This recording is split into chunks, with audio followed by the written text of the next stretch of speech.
the Nintendo Prime Podcast, episode 58. I am your host, as always, Nathaniel Ruffle Jansen. Right across the table from me, we got Eric Moore. Hey, how's it going? And then in the middle, we have, for the first time in a long time, we have AndresRestart back on the podcast. How's it going, buddy? What's up? And then over here, this guy here, you might remember him, the little Mike Odyssey over there. How's it going? What's going on? Adjusting the light here, making sure that my face is beautiful, there, you know? beautifully lit. Oh, yeah. So, I gotta look for good for the podcast. So Sexy as ever, Mike. always looking sexy, Mike. You're always looking your best for this show. That's a dapper man right there. That's right. That's a very dapper man. Meanwhile, yeah, I'm just like a caveman.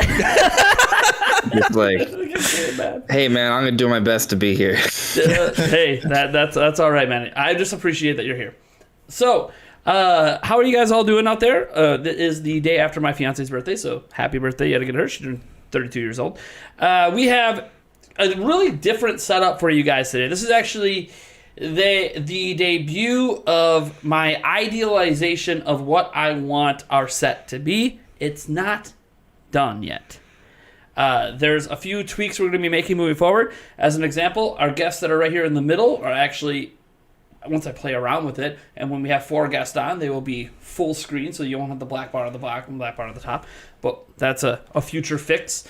Also, this text that's down here that says featuring AndresRestart My Odyssey is actually going to eventually be a rotating text that's going to have different things being featured, whether it's today's topics. It could have, if I pin someone's comment, a pinned comment could end up appearing there, and different things. I'm playing around with some different mods right now to make that all work. Also down here you see that you can support the show, support specifically the Nintendo Prime Podcast by going to patreon.com/Nintendo Prime. You can get rid of the space though. Mike actually made that text and I forgot to tell him there's no space on the URL, but that's okay. It's fine. Yeah. It's fine. Yeah. Just get rid of the space. It's cool. Again, that's a fix we'll also have for next week. yeah. Not a big deal. Anyways, you can kind of see how we have the set up now. We used to have those super long tables. The problem with the super long tables is that when I'm talking to Eric, I gotta go like this. Hey, Eric, how are you doing? Yeah. Which, like, that makes no sense when I have an in-person guest that we're not partially facing each other, while obviously facing the camera. So now we did a lot of modifications to the desks we did have, and now we have a square that's in a diamond shape, and I don't know how this happened, but it came together, and it's working very, very well. A lot better than I thought. But we're not done. There's other things we're going to do. We're actually, the shield is not a permanent fixture here. We actually have something else coming that's going to be... That's going to be awesome. It's going to be really awesome. Although we might rotate some items here and out, and we might have some stuff over here. I don't know. Things are kind of slowly coming together for how this is going to look, but this is getting really close to what the finalized form of this set's going to be for a hell of a long time. And I do love that, like, right above our heads, we just have light up Triforces, which is just, that's just the way we do it around here. All right, so that being said, let's get into the show, because we have quite a bit to talk about today. And the first way that we always start every show is, what have we been playing lately? After all, we're all gamers.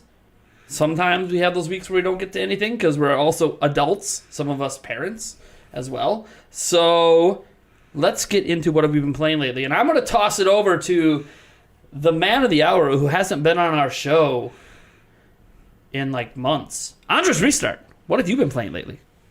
Yo.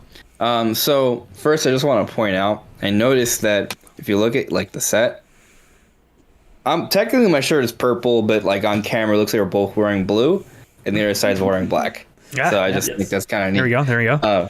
Yeah, there's some parody there. But anyways, I've actually been focusing on playing Xenoblade Chronicles 2.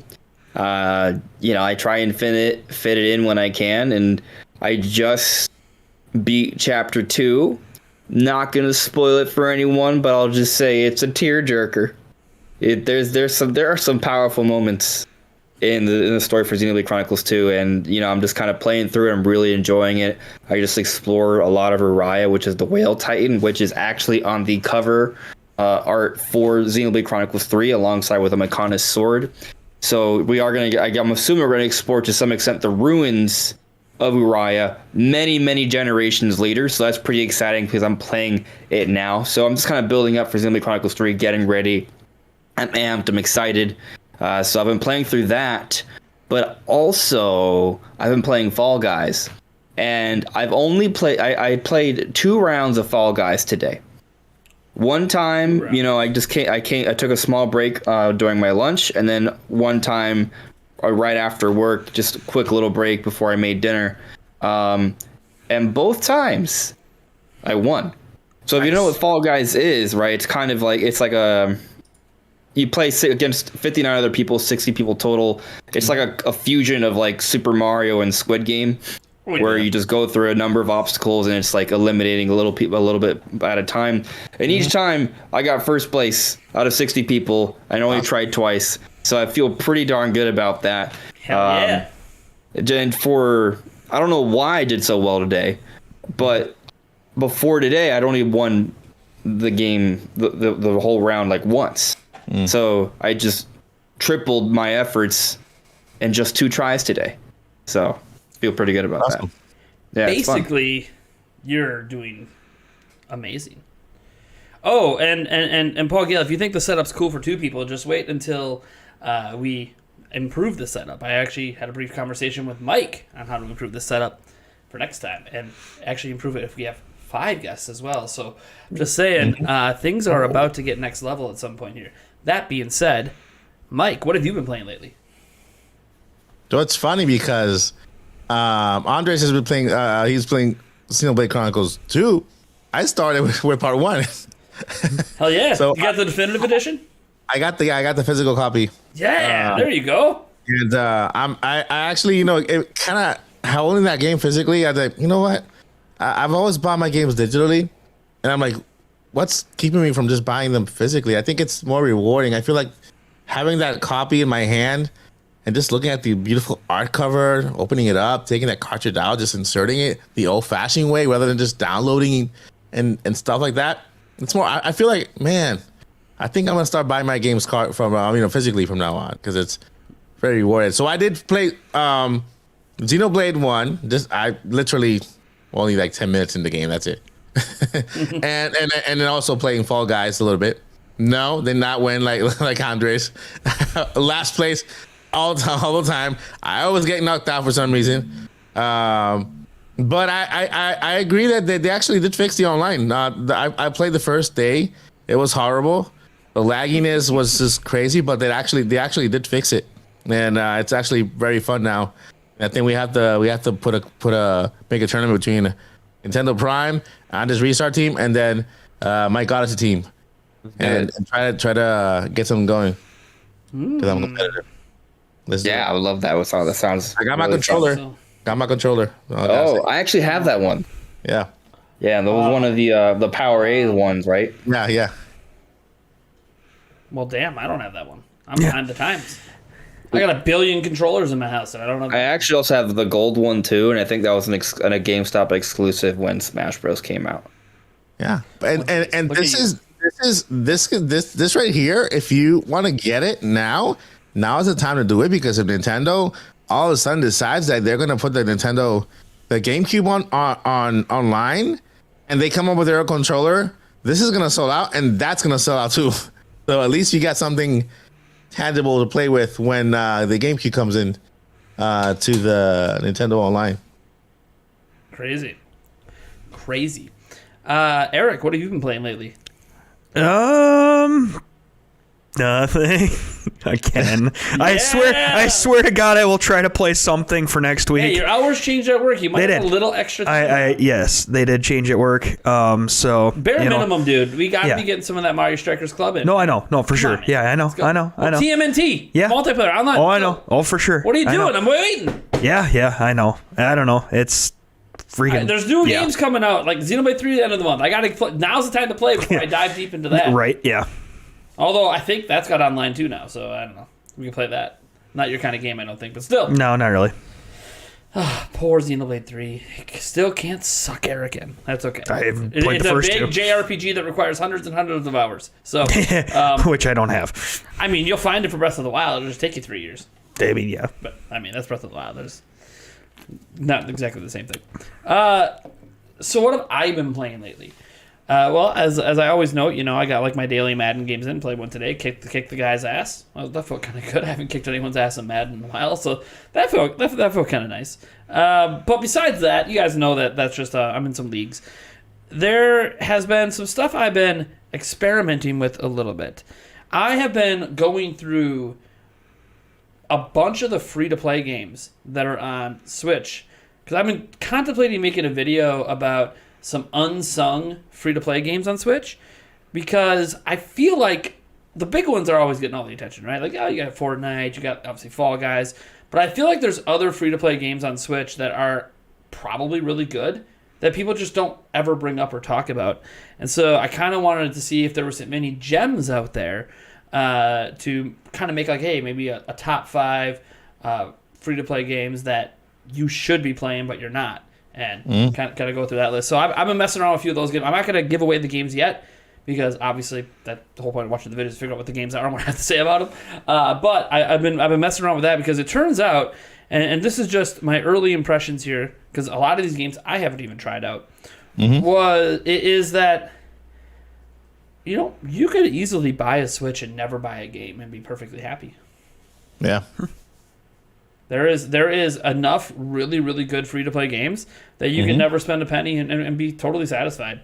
I understand, you're going to want your Marios, your Zeldas, and I get all that. But if you're a kid that doesn't really have a connection to those franchises, but hey, you want to play some free-to-play stuff like you might play on a tablet, there's some really good things on Switch. I mean, yeah, there'll be there's microtransactions and all that other stuff that kind of get shoved into your face, like all free-to-play games, but some of them aren't actually as obtrusive as you think, and most of these games, surprisingly, that I've played so far are not pay to win. And that's always really good to know that you can't pay to get an advantage in the game. Like I mean, it's just like in Fall Guys. Everyone knows. You don't get an advantage in Fall Guys for changing your costume. Like, that's just... doesn't make you better. That'd be weird. Yeah, it just makes you look weird. But Makes you cool. Makes you look cool. Yeah, it looks really cool. Dude, I love the giant giraffe costume. That's always... Every time I see that one in that game, it's like, what the hell? I just want to be that, so it makes me look tall. I only wanted to get the hot dog costume. That's it. After I got the hot dog costume, I'm done. I'm retired. I get the costume. I'm never actually going to wear it in game. I retire. That's it.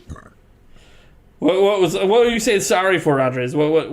You about to make fun of? No, there's just some foam pads that keep falling. No. And then they'll make a loud noise and they'll freak me out. I need to get like a better adhesive. Yeah, because it's a little... But yeah, I need to get a better adhesive because, like, with the rising summer temperatures, the walls have been expanding, and it's just they keep falling down. Yeah, is it spray glue? No, it's like I'm using like the double-sided like Velcro peel-offs. Oh yeah, we had a lot of problems with that. We went to spray glue and it's working pretty good. Yeah, you're gonna have to get them your brand because that stuff. I think it's just 3M. Works. Pretty sure it's just 3M. Yeah. No, and what's nice is it doesn't really, like, when you want to remove them off your wall, it doesn't really, like, leave stuff behind. So that I like about it too. Anyway, spray glue. Yeah, spray glue. The 3M kind is the kind I know for sure does a pretty good job, even in humidity. And trust me, we get lots of humidity here. All right, well that's I guess what I've been messing around with the last week. All right, then I think we'll get into our first topic. We had a surprise drop today, although it really wasn't that much of a surprise if you pay attention to specific leakers out there. One specific leaker in particular absolutely nailed the release date and that we were getting a news drop today, a leaker that I've actually never covered at this channel before. Someone named Silex over on Twitter. Well, I will be covering them now. They've gotten like everything right in the last month, and they're a bit of a fun account to follow because they absolutely hate fake leakers. And they have no problem calling them out. So that's a little fun. I feel like, I don't know if that's a good thing or a bad thing, but I'm being entertained by it. So, but that being said, that's why maybe we should have expected something. But let's talk about what we actually got. Because we got quite a lot announced today. Almost sort of like a blowout for Bayonetta 3 specifically. That we desperately needed if the game was actually going to come out in 2022. Because some people had some doubts whether it was actually going to come out this year. And then they dropped that trailer. They give us the release date of October 28th. Really cool. They're doubling it up in there with, obviously, Sparks of Hope that month. That's going to be an amazing month. There's already so many massive third-party games coming out that month that we literally just got at the Direct. Like, we just had that third-party showcase Direct, and a bunch of those games are coming in October, and we're also getting Sparks of Hope, and we're also now getting Bayonetta 3. Like, October is packed. I dare anyone to look at the lineup on Switch in October and tell me you can't find even one game that you're mildly interested in. That is insane how many different games are coming out that month. And we learned a whole lot. So just to kind of recap what we learned, obviously the release date, it looks like there's another playable character that they revealed in the trailer. We obviously don't know the dynamics there, how that all works. They also revealed a new naive angel mode, basically to try to, I guess, take an M-rated 18-plus game down to a T-rated game, maybe. For those who have never played Bayonetta before, all of her attacks are basically done with her hair, and her hair is actually what makes up what she wears. So when she's attacking, she basically gets nude. Now, they never actually show the bits, but it gets really dangerously close. But it actually fits in with Bayonetta's personality. Surprisingly, a lot of female gamers seem to find it extremely empowering just because of the type of character that Bayonetta is. She is one of those that's very proud of her sexuality, and it's a huge part of her personality, and I guess it just seems to work. But for people who really dislike it, for the first time in Bayonetta history, they give you the ability to turn it off, and she will just stay fully clothed the whole time, which doesn't fit with canon, but I think that literally was just a response to people who complain about it. Hey, you don't have to play it that way. But for people who are purists and want to play Bayonetta the way she's always been, you can obviously do that. It's probably off, I would assume, by default. But I don't know, because the entire trailer was clearly with it on. So that was the one thing when I was watching that trailer before they announced that, because they announced it after the trailer dropped. I was like, the only thing that feels off about this trailer is it feels like they're trying to make this PG. That doesn't make sense. This thing just got rated M. And then we find out, oh, there's a mode, and they were just showing off that mode. Okay, cool, whatever. So that was a new edition. They also mentioned the special edition. What do they call it? The Masquerade, whatever edition. Yeah, that looks really, really cool. It's got 200-page art book, along with 3 swappable sleeves that you could put in your physical case along with the original case. So you have 4 total sleeves that you could use. That's really cool. And right now you can't pre-order that anywhere, and there's no pricing on it. It has been announced for Japan, UK, and the US, but there's no way to pre-order yet. The pre-order details will come at a later date for that. You can pre-order Bayonetta 3 right now physically. I don't know if it's available digitally on the eShop to pre-order. I didn't double check that. I'm sure it is if it's available physically to pre-order. So that's really, really cool. And that's part 1 of the Bayonetta news today. Because then part 2 is that they decided to give us Bayonetta 1 physically on Switch for $29.99, dropping September 30th. And that was a massive surprise announcement. Didn't think we were ever going to get Bayonetta 1 physically on Switch. Didn't really feel like they needed to do it. But now you can own Bayonetta 1, 2, and 3 all physically on Switch. Caveat, Bayonetta 1 is going to be a limited time release. So interesting. Try to get it basically from September 30th through the holidays, because they might not be printing any more copies in 2023. That's kind of the way I interpret that. It also could be one of those cases where they say they're going to stop making them, and then they still just keep making them. You guys remember when they were supposed to stop making Mario 3D All-Stars? Well, I was just in Walmart today, and they still had physical copies on the shelf. So did they actually stop making it? I have no idea. So it could be one of those things where they're just saying that to get people to rush out and buy it for $30. I also like that they're charging $30 and not going to the full $60, even though they obviously could. That's obviously, it's nice to see them come in and realize, hey, maybe we shouldn't charge $60 when we're about to drop a brand new game for $60. It's kind of a weird thing. Yeah. So throwing this to our guests. What are your guys' thoughts? Who wants to jump at this first? I'm not even going to pick someone. Who's jumping at the gun? Who wants to go? Bayonetta. Let's go. Mike, I've been really itching to jump in unless you really itch more, but I was actually going to suggest that you jump in. Go for it. There we go. Andres, the floor is yours. All right. So, firstly, I just want to sort of talk about how it's really... I mean, it's not even really a surprise to me that Bayonetta is coming out in October. Now, I'm not saying like I knew it was coming in October, but what I'm trying to get at, though, is that I feel like almost every year we talk about how there will be multiple big games coming out in the same month in the second half of the year. And people are like, oh, no, that won't happen. We're like, well, no, hold on a second. It will happen, right? Like, I've cited last year as a good example.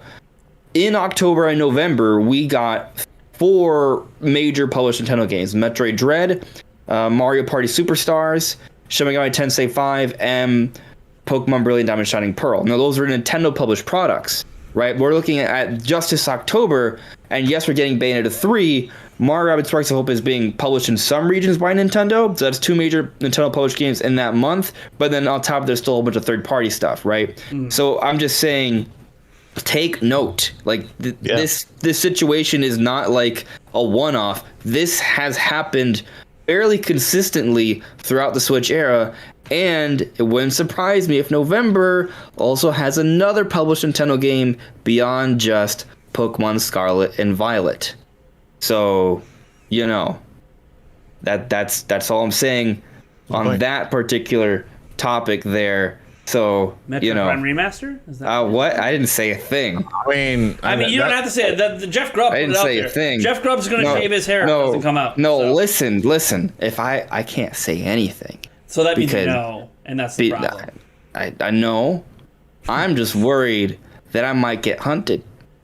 I might get shock coiled by the new hunter in town, Mr. Silex Hunter. Silex only cares about... Wait, are you admitting you're Samus Hunter right now? Because that's the only hunting you're doing. No. Yeah, I feel like I'm always... Not feel like. I am always pretty honest. I am not a leaker, so I'm not going to pretend to be. Occasionally, there might be someone somewhere that I know or trust that might tell me something like, hey, I heard this. But no, I'm just saying that Metroid Prime Remake makes sense for November. Okay, so I've been doing YouTube for like 5 years, right? I have technically the largest following of all the channels here. But yet I'm the one that has no connections, and our guests always know somebody somewhere. I don't know that many people. I really don't. But you know somebody, and I know nobody. I know you. You're my connection. Mike, you're my connection. I am not a... I'm like, man, I'm thinking... I am not a connection. Let me try to get the voice of Bowser on my show. Hey, Mike, you seem to know him. What's up? How do I... Like, I reach out to, like, people to try to get them to come on, or, like, meet them, or... no one wants to talk to me. So, you guys are special. I mean, you know what it is? You both live down in Florida, right? That's the key. That's the key. I live in the wrong part of the country. I can't meet anyone down here. I moved back to Florida. I grew up in Florida. I left Florida for most of my 20s. So, just pointing that out there. But you're back. Some people are asking if your microphone is on. I can hear you fine. Yeah, dude, I can see my levels. My mic is clearly on. There are times where I noticed that it has been a little bit. Well, to be fair, our audio equipment is being replaced. Yeah. So yeah, I can't. I just checked. I heard both of you, so I think it's fine. Maybe there's an audio difference, or maybe it could be that, but it is. Yeah, my mic seems to be working. I've been watching the level, so. Anyway. Yeah, but the point I was joking, but also being semi-serious at the same time, right? I don't know if the Metroid Prime Remaster remake is coming out in November, but based off what Jeff Grubb has said and what other people seem to be supporting of that, I think that's a likely bet. Yeah, I think Emily Rogers and Nate Drake have now both backed up Jeff Grubb on that. Yeah, so, you know, for those who don't think we can't see Metroid Prime remake in November, well, I mean... It's kind of lining up, I think. You know, the people were like sort of doubting, like, is Nintendo going to have a direct? I don't think they're going to have a direct anymore after today. You know, I was kind of hoping because we did see Per Schneider say that he heard about a first party direct. I don't think that's happening anymore. I think that first party direct has just been split up. It'll be interesting into a whole bunch of stuff because. So look, that's a topic we're going to get to later. One thing I wanted to note. About, you know what, I'm going to save it for later because there actually was something that happened with the last direct that this announcement might not actually prevent a direct, but we'll get to that at the direct segment. Mike, there's an argument there. Yeah. Well, we'll get to that when we get to our next segment. Mike, what are your thoughts on all this Bayonetta craziness? I love it. I mean, I'm gonna pick up Bayonetta 1 because to be honest, I haven't played any of the 3 games yet. I've been following the series for a while, but never. I don't know why. I've just never kind of got into it. You know, I think the only I'm not sure if Final Fantasy is considered a JRPG. Is it? Right? From Japan? Yeah. It's not- Yeah, it is. not American. Yeah. But, Final Fantasy series is like most Chrono Trigger, Chrono Cross, Xenoblade, Xenosaga. Those are the kind of games that I've played in the past. And Bayonetta 3 has really caught my interest with the third one. So I think I'm going to pick up the first one. I was on GameStop just a couple of minutes ago on this stream, and I actually picked up a Funko Pop of Bayonetta that I just saw. I thought it was crazy cool, so I just bought it just now. Funko Pop Pops. It's like an exclusive collector's edition that came out with the announcement today, and I picked it up just unboxing on the channel. Show it up, but yeah, I mean, I agree with our special guest here about the Nintendo Direct. I know that's for later. But also yesterday, Kirby. Wait, was it yesterday? Kirby, Right. Yeah. Yes. New Kirby game. I It's mean, a spin-off, but yeah. I think Nintendo is shadow dropping. They're gonna go on a shadow dropping extravaganza from here to November. So I expect more news next week. yeah, me too. Yeah. I'm like smelling in the air. I think something else is coming in the air. I hope it's something to do with Zelda. Yeah. We'll see. I mean, the big thing with Zelda, that's just, we've gotten something every year, and right now we don't have anything for this year, so. Well, yeah, Who knows? It's tough. It's really I'll save the direct stuff because there's a lot of angles to that. Yes. We have a lot. There's a lot of angles to that, and including Zelda. But I do want to kind of go back to just talking about Bayonetta. Yeah. Right. Like I just talked about how the release timing and stuff like that. That's all interesting. But like the game itself looks pretty darn good. To your point, Mike. Like it looks awesome. I've played Bayonetta 1. I've enjoyed the game. I haven't gone around to Bayonetta 2 yet. I know I should. I told myself that I would finish Bayonetta 1 before I got Bayonetta 2, and I just haven't gotten around to doing it, even though I think Bayonetta 2 is probably a better game. And then Bayonetta 3 is looking like it might be an even better game than that. And, I'm almost sort of just thinking I should just get to Bayonetta 2 after Bayonetta 3, because, like, by the time, I don't know if I'll actually get to it by the time it comes out. Because it looks good. Like, I want to play it. I really like how everything's sort of coming together. The visual style, it hits hard to me. I'm kind of fascinated by this 2 Bayonetta thing, right? The little cutesy nudity mode / not nudity mode. I appreciate that it's there. I'm going to do it the normal way because that's just the way it is. But I respect it. For maybe if a parent wants to let their kid play the game, or they want their kid to see why they play the game, they can turn it off. Or maybe someone who still lives with their parents is playing in the living room, right? And they want to kind of maybe turn that off, so that way their parents are like, "What are you doing?" So I understand why it's there, and I appreciate it. But just looking at the trailer, like the previous trailer was good, but there's something about this one that is compelling me even more so. It might just be the fact that it's a little bit more polished now. It's obviously about to come out. But I think also considering the other character, right, which at first I thought was a reference to Devil May Cry, and just kind of seeing that other character there and how she plays, it seems kind of fun as well. So the game just seems like it's coming together really well. Actually, the other thing that I really like is just seeing more gameplay of the transformations and also using like the Titans. Like that all looks pretty darn good. Like I feel like they've polished it up, at least based off what we've seen, and like it just looks like a really fun, fast-paced game. And to be totally frank with you, it's far more appealing to me than Mario Rabbids Sparks of Hope. So I'm not saying Mario Rabbids is a bad game. I'm not saying that, but if I'm gonna have to pick one of those two, I'm playing Bayonetta 3. Where's the flush button? Hold on. Where's the flush button? Flush him out of here. Flush him out of here. Flush him out of here. I'm sorry, but I mean he has a point because Flush them both out of here. That's it. Sparks of Hope is a feel good game. Okay, to me, Sparks of Hope is a feel good game. I'm playing the first game now. I'm actually enjoying it. But in comparing it to Bayonetta's like an action adventure. Very different. No, I get you. I'm just giving you shit. Different beasts. Yeah, exactly. But Mario. But Mario. Yeah. And rabbits. Mario will always Yeah, be people don't king. like the rabbits, Eric. I'm sorry to tell you. We're like the only people in the world that like the rabbits. Wow. But everybody hot else. Umbra witch that summons giant titan demons and slays angels and homunculi in a very badass 60 FPS kind of way. But I'm already like I'm gonna be marrying someone who does that, and it's I get that in like 16K resolution and 360 FPS. Quick question: did I hear right, or does the Bayonetta game come in 3 different cartridges?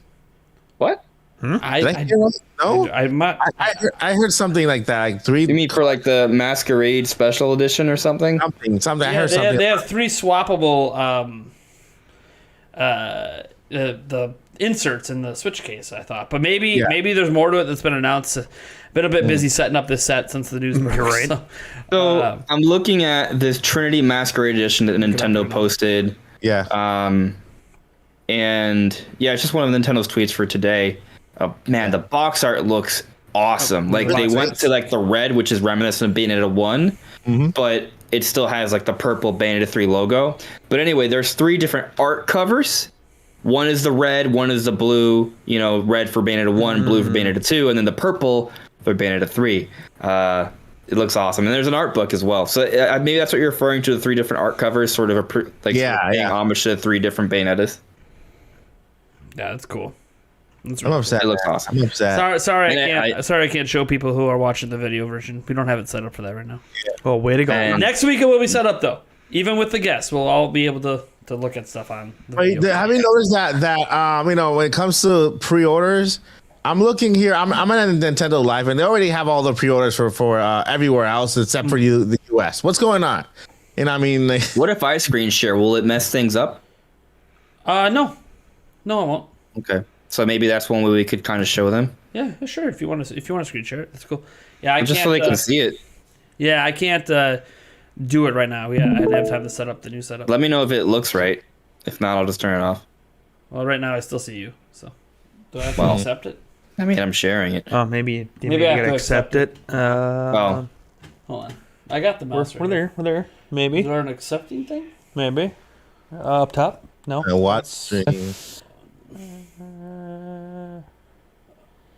Oh, you're sharing it on the actual chat. Oh, he put it in the chat. Yeah, I can't do the chat. I'm sharing it. I mean, I don't know how else to share it. I'm just sharing it through Discord. Because I could share my screen.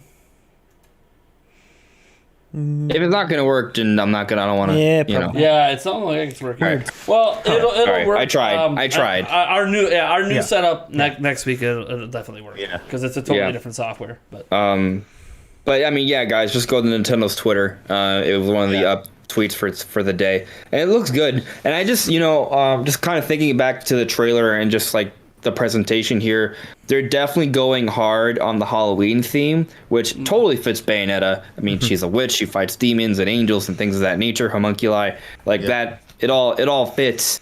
Love the aesthetic. Spoiler, my birthday's October 29th. This game comes out October 28th. Nice. I have a little bit of bias there. So, it'll be a fun holiday weekend. But yeah, I'm actually very impressed with the presentation here. And, it's going to be interesting to see how Bayonetta 3 actually performs. Because, it is a fairly niche title, right? I'm going to be curious. I really want to see how Bayonetta 3 performs on the Switch. It didn't get showcased in a direct recently. It decided to just shadow drop this. Not shadow drop, but, share this information throughout social media as opposed to putting it out in a big direct. Yeah. I wonder if that's going to make a difference. But, at least personally, I like what I'm seeing. I'm going to buy the game. Now, I wish it would have shown up in a first-party Nintendo Direct because that might have been a little bit more exciting. But, hey, at least in this way, for the day, Bayonetta is a star. Mm-hmm. Yeah, you're not wrong there. It is nice. I mean, and it is interesting, because they obviously dropped that Kirby yesterday and then Bayonetta today. It's very, very interesting how they're handling the marketing right now. So Bayonetta for me, I have played 1 and 2. I beat 1. 2, I almost beat it, and then I sort of cheated and watched the end on YouTube. Just how it goes with me with games sometimes. I'll probably eventually boot it back up and actually, well, I don't know, because I played it on Wii U, so I don't have that save anymore. So I gotta replay the whole game on Switch. So I'm not sure if I'm gonna do that, but I probably will be checking out 3. There's a few complaints I've seen online about the game. Some people complain about the texture quality or something. I don't know. I mean, I've hit this point on Nintendo Switch that until there is upgraded hardware, I love the hell out of Pokemon Legends Arceus. So I'm done complaining about texture quality. You want to talk about bad texture quality and bad visuals? That game did not look good, and I love the ever-living shit out of it. So I can go back and enjoy N64 games. Yeah. Like, so I'm kind of at the point that I don't expect. I think what happened is Astral Chain was amazing and had really good texture quality, and some people are like, "Oh, this is platinum," and like, did they lower their standards for this? And I just go, "Do you see the action happening in this game? To keep that the focus of their development, and if they had to lower the texture quality to do this, I'm totally fine with that. Is maintaining that 60 FPS gameplay." They care a lot about that in this kind of game. They cared about it in Bayonetta 2, and they cared about it in the original Bayonetta. Yeah, I will take visual sacrifices to maintain the frame rates because it's very important in this kind of game. Yeah. I mean, so it's interesting, right, that you bring up like just kind of like having, I guess, the lower expectation for Switch visuals. And I guess I do as well, because, yeah, there's little things like, aliasing and the texture quality may not be, like, dramatic. But I saw the trailer, and I just thought it looked good. Like, I wasn't, like, nitpicking every little detail. Yeah, gameplay was great. I mean, yeah, the gameplay looks great, but the game is still pretty. Like, it's a visually pleasing game. Like, there's lots of colors. Like, there's a lot going on. Seeing the transformations and the cool animations of like the actual attacks and seeing the Titans, like, it looks good to me. I don't think it's like not a visually impressive game for the Switch. I think it is a visually impressive game for the Switch. Can you nitpick little things? Sure, but again, it's on Switch. So, I think ultimately, at least in my opinion, what matters isn't so much of a game is this truly perfect. What matters is if it draws you in. So there's nothing jarring about it, right? And a lot of that can come down to frame rate, for example. Like if it's choppy, if it throws you off, if it gives you a headache, if it makes you sort of second guess what's going on. A ton in action games. Absolutely. So for me, it's more about just presenting the game in a way that is aesthetically pleasing. Like it is pretty, but also done in a way where it doesn't distract you. So if it's choppy, or let's say there are some blurry textures, are those blurry textures off-putting? And, obviously everyone has a slightly different perspective on that. But I think, for most people, at least from what I've seen of the trailers, I think Bayonetta 3 is going to look and play just fine. It's going to be good. It's going to beat Bayonetta, which is a high-performance game that does look pretty good. So, I don't know. I think some people are just nitpicking. Yeah, and nitpicking, it always happens. I don't know. There is this also thing that every time a major Switch game gets like a huge trailer announced, you always have like a crowd of people that'll just try to find any way to put it down, because especially Bayonetta's had a lot of that happen since Bayonetta 2, because people are mad that it's exclusive on Nintendo platforms when the first Bayonetta was multi-platform. So there's always sort of been this little bit of fan-created drama around that, not realizing that it ain't really Nintendo's fault that nobody else wanted to pick up the franchise. It sat there for a long time. When Sega decided they didn't want to fund another one, it sat there. Sony had chances. Microsoft, Ubisoft, EA. Anyone could have stepped in and funded the game and kept Bayonetta 2 and 3 multiplat. Nobody did. So Nintendo swept in and said, hey, you know what? We already work with Platinum.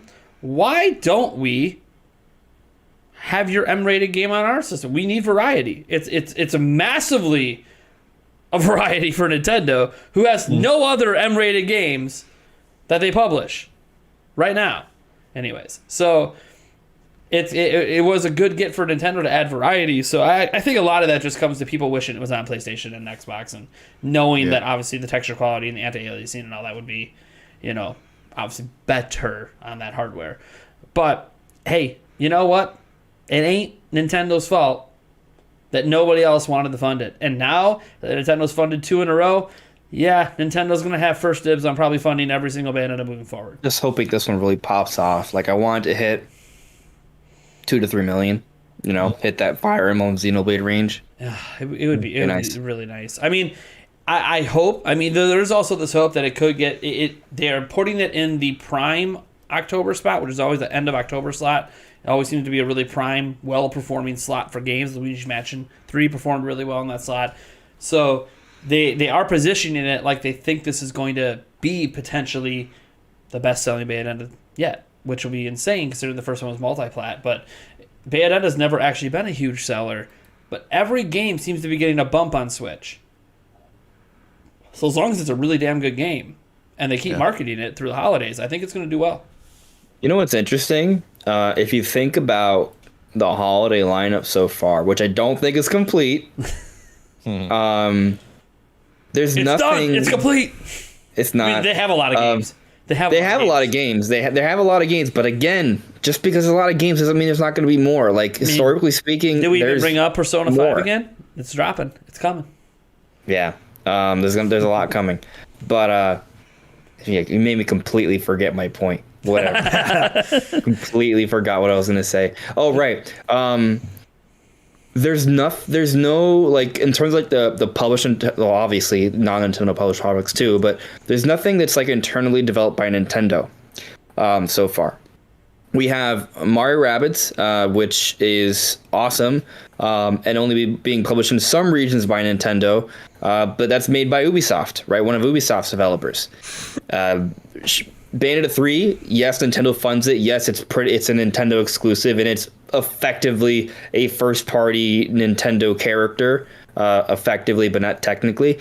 But Platinum Games is a third-party developer, right? Not made internally by Nintendo. And then we have Pokemon Scarlet and Violet, and yes, Pokemon is partially owned by Nintendo, but Game Freak technically isn't owned by Nintendo, and they are developing Pokemon Scarlet and Violet.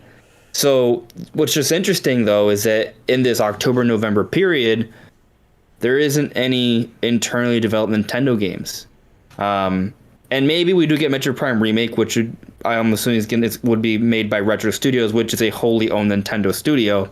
So, it's just kind of interesting to think about that, like, the only games we know about that are coming out the second half of the year that are internally developed by Nintendo would be Xenoblade Chronicles 3, because Monosoft is by Nintendo, and then Splatoon 3, which is made by one of Nintendo's EPD groups.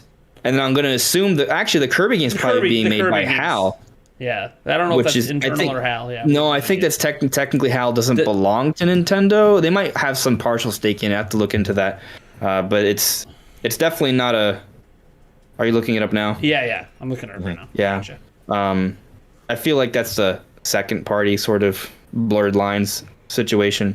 But anyways, the main point I'm trying to make here, though, is that we don't have like something internally from Nintendo, and we don't always get something straight from Nintendo developers every year, but pretty much every year there's at least something. I mean, if we go back to last year, actually. So basically what happened is HAL went bankrupt and Nintendo bailed them out. But Nintendo doesn't actually own them. So ever since Nintendo bailed them out, they stayed completely loyal to Nintendo. Yeah, it's like a respect thing almost. They don't have to. Yeah, it's different from the Bayonetta 3 situation, but it's similar. Yeah. So it's effectively like a Nintendo developer, but not technically, right? Yeah, you can argue like it's second party, but then they don't actually own anything. Nintendo just saved them from going out of business. That's basically. So is it 2.5? I mean, this, by the way, they saved this a long time. This was a hell of a long time ago when they actually saved them. Like, HAL created Smash Bros. That's where Sakurai was infamously working. Obviously Kirby, and hey, Nintendo owns Kirby. Nintendo owns Smash, but HAL created those IPs. So it's kind of it's one of those situations where clearly there was a lot of respect. Also, by the way, the late and great Satoru Iwata, rest in peace, just had an anniversary of his passing this past week. So it's always good to remember a legend in the industry. He came up through HAL as well and helped save things. He also helped out Game Freak and the Pokemon Company.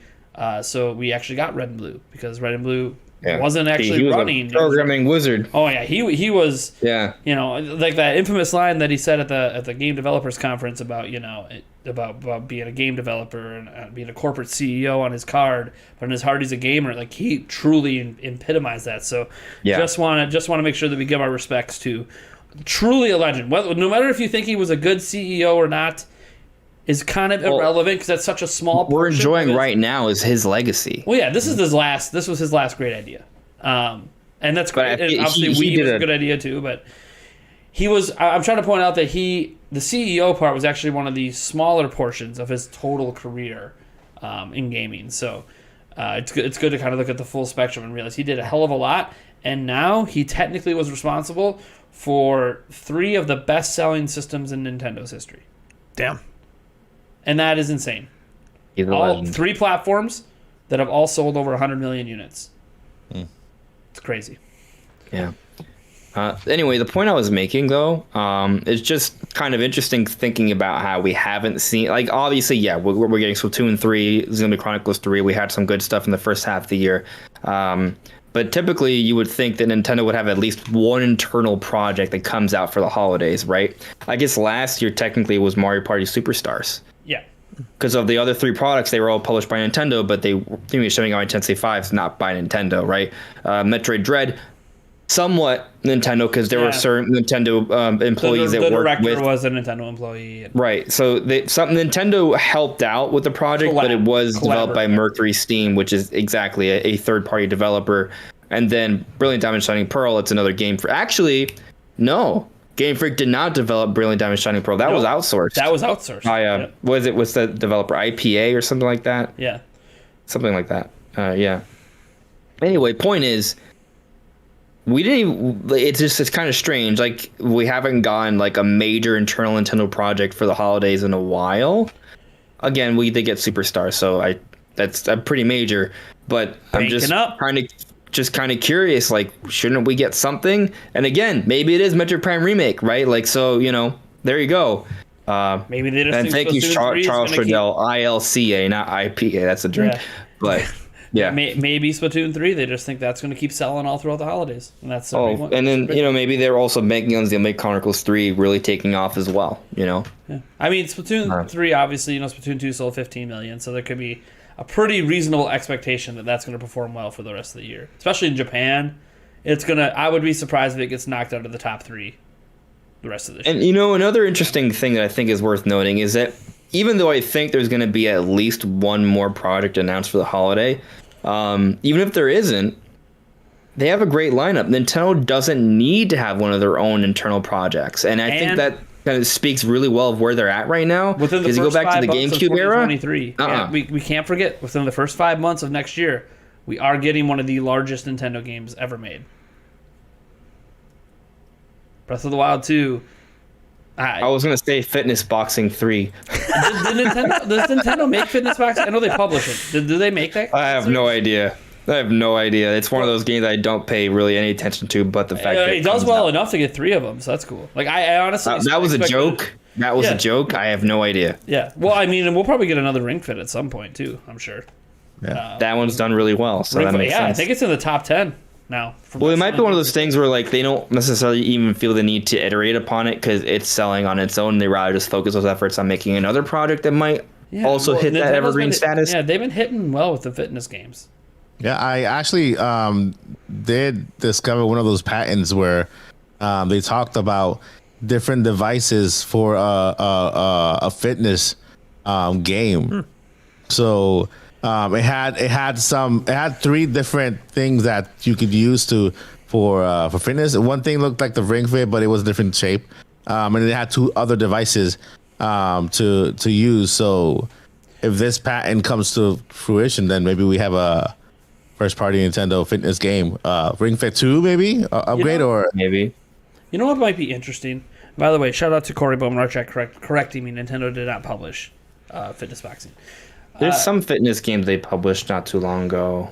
Maybe it's something else. I mean, they got that free jump rope game. But yeah. That was pretty cool. Yeah, that was actually really neat. So I think about God. Now I just lost my train of thought. It happens. Fitness.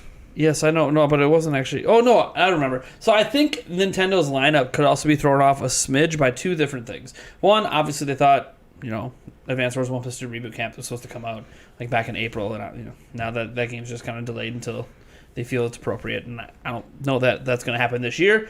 It would be nice if it came out before the end of the year, but no guarantee there. But there also is that rumored game that supposedly is like. Well, apparently, Fitness Boxing was published by Nintendo. Ooh, was it? Is Corey wrong? See, I didn't fact check Corey. Well, I'm looking at the Nintendo fandom wiki, so let me look. It might depend on the region. Oh yeah, sometimes it is a region thing too. Let me. Yeah. Yeah. At least look at the. But the developer is Imagineer. So Nintendo did publish it worldwide. Imagineer published it in Japan. Well, I guess the question is Fitness Boxing 2 published by Nintendo, and maybe that's where there's the confusion. Well, I can look it up here. Yeah. And I mean, there is also the still semi-rumored game of Donkey Kong still that's kind of been floating around there. So that's also another possibility of something coming out. Well, but see that there's that. I don't know that that's coming this year, but I will say this: there was a game rumored that has apparently been done, and Nintendo doesn't know what to do with it because the reactions in play testing is apparently horrendous. If we want to believe some of the stuff like Nate Drake and some others put out there, basically it's sort of like I'm sorry. What? What was horrendous? The game, the play testing. I'm about to get to it. A game that supposedly is like a sequel, sort of, to 1-2 Switch. Apparently, apparently it's completely done. It's been done.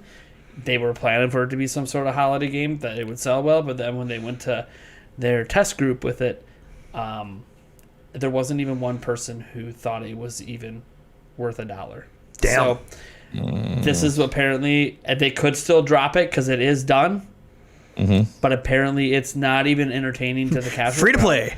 I mean, dropping it as a free to play game at this point, I think would at least make some sense because some people might be willing to give it a pass. Oh, it's a free to play game. It's whatever. But apparently that's a game that Nintendo did that was supposed to be casual. Because what are they missing this holiday?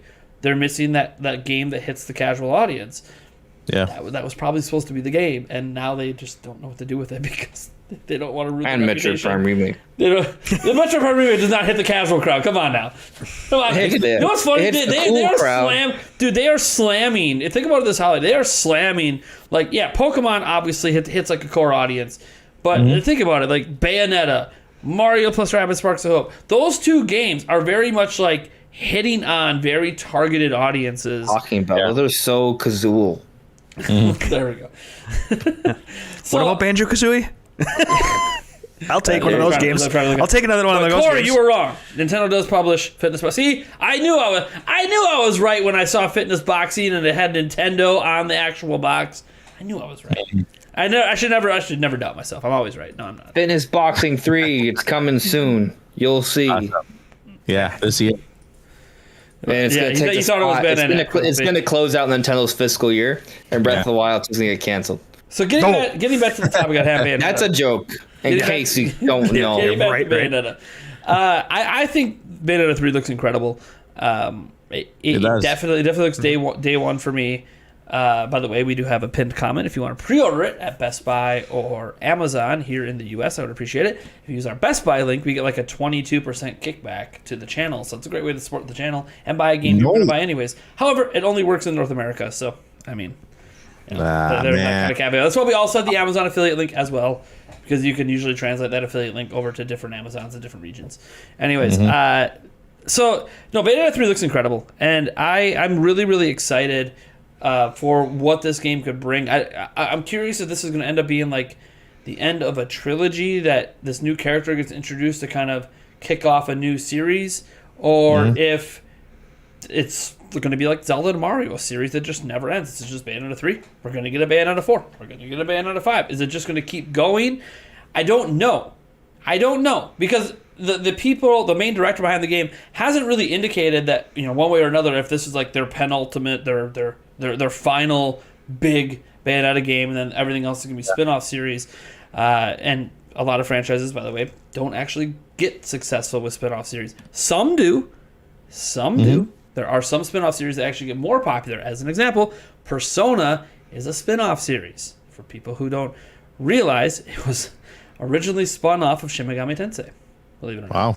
So, Persona itself is the spin-off series that's now bigger than the original series it came from. I mean, take a look at Smash Brothers, Mario Kart. Those are spin-offs as well. Yeah. Technically. You could technically, I guess, argue that they're spin-offs. How are they not spin-offs? Smash Bros. Isn't really a spin-off. It's a fighting game that brings together every IP. So what's it a spin-off of? Pokemon? Mario? Zelda? What's it a spin-off of? Every single game. It's a collective spin-off of everything. I mean, but the name is Super Smash Brothers as opposed to Super Mario Brothers. Like, it's an obvious play off that. Or it could just be a play because they're trying to indicate that brothers means all video game characters are related, and now we have the infinite universe. We can debate this to the end of time. People have debated the Smash Bros. Name for a long time. The brothers could mean that it was made by two brothers in 1980. Yeah. And you guys really love getting me off of Bayonetta. You guys are really just ready to be done with this conversation, but I'm not. I'm not letting Bayonetta go yet. I'm not ready to let Bayonetta go yet. I will let you know I can't stay on for very late. No, that's okay. Yeah. That's okay. That's okay. You're fine. So I just wanted to note that I'm really excited for the game. It's going to be day one. And I also think I might be trying to pick up that physical copy of Bayonetta 1. Whether it's a limited run or not, I don't know. They're saying it is. But I want that physical collection of those 3 games together because I do worry a day will come. If Bayonetta 3 flops, and I really don't think it will, but I have to keep this in the back of my mind. If the game flops, I don't know if we're going to get another one. And a flop, by the way, for this game would be pretty horrendous sales. Because if it does 1 to 2 million, they're going to make another one.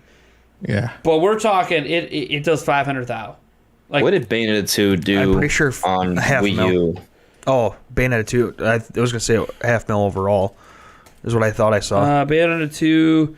Just on Wii U. Just on Wii U.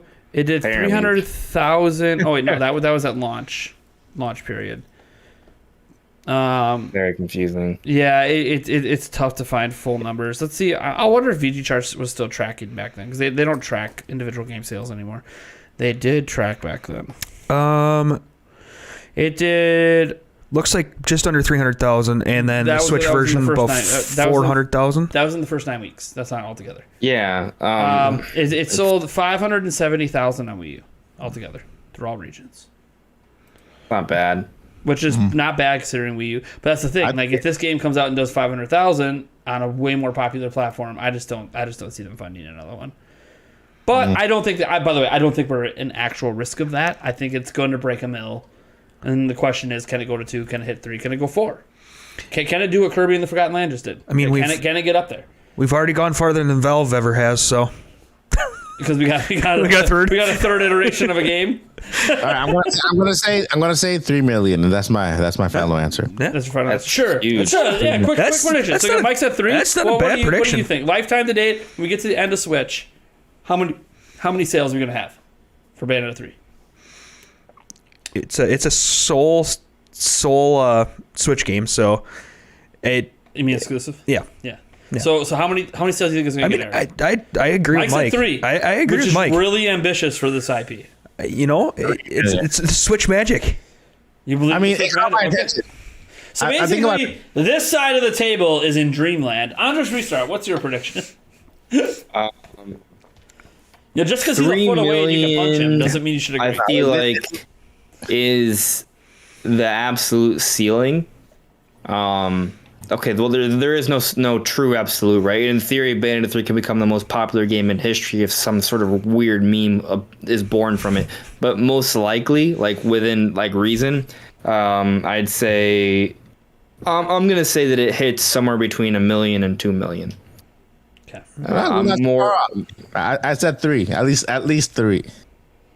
At least 3. See, here's you go. His low is 3. His high is 3 to 5. His high is infinite. My high is 3 million and 1. I just want to. So somewhere between 3 million and 3 million. Somebody's just snap a cartridge in half and then buy that. Let me get to my point. It's just we're so late into the Switch's life cycle.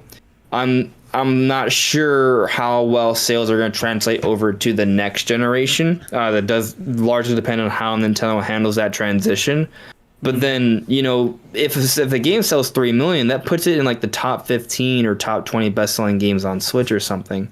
I might be slightly off there. I want to actually...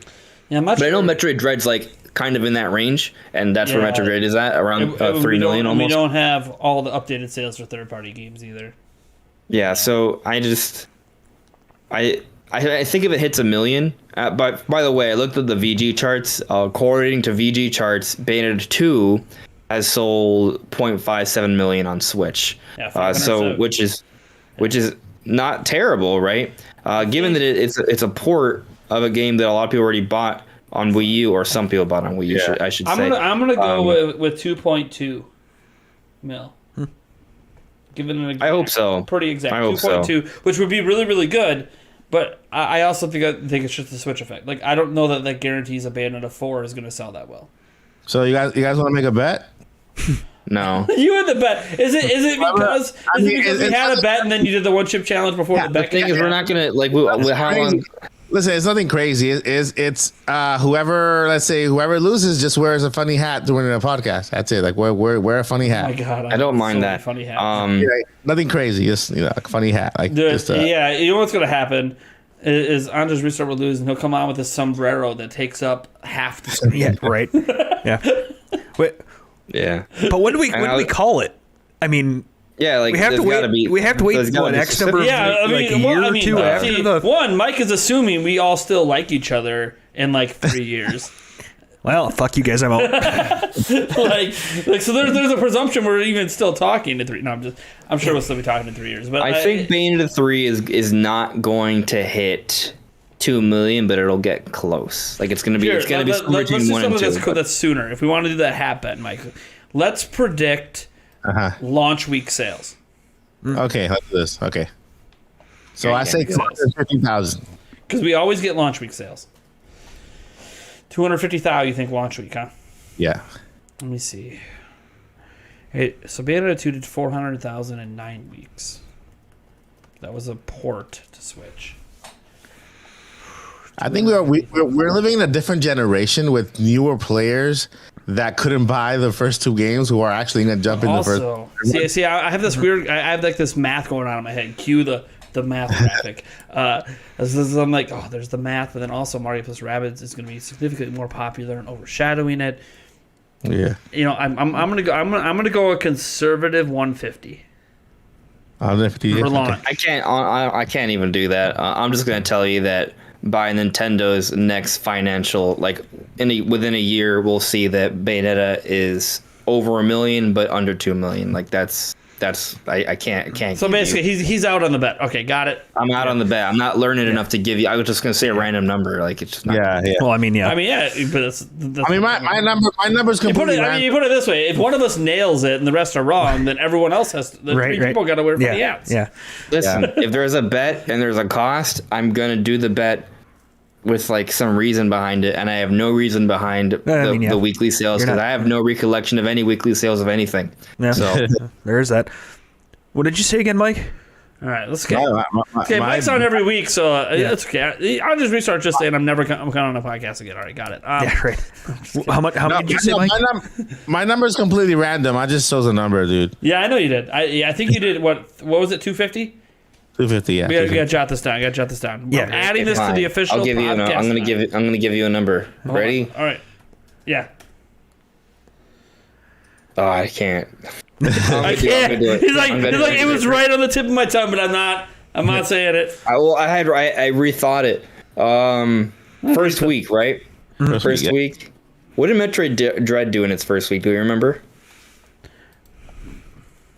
Metroid Dread. Let's look it up. I'm writing down the predictions. So we had 250K. Wait, no, that's my prediction. That's not Mike's. This will impact what I say.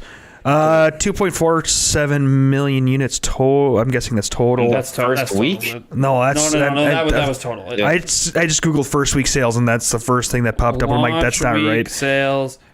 Metroid Dread. 2.74 million units. But that's Let me see. It did 854,000 87,000? first week. That can't be right. 270,000. There we go. 270,000. That makes a little bit more sense. Okay, yeah. Anyway, so my prediction is 200,000 for Bayonetta 3. Okay. Damn you, because that's good, right that's where good, I was coming in. Because And it's gonna be who's ever closest, by the way, guys. That was Not what I gonna was be like initially someone going to else say, by the way. Yeah. Just for What the did I record. say? But I wanted to up it, but You did 250, Mike. I got myself 50. down for 150. And I bring it down to 220?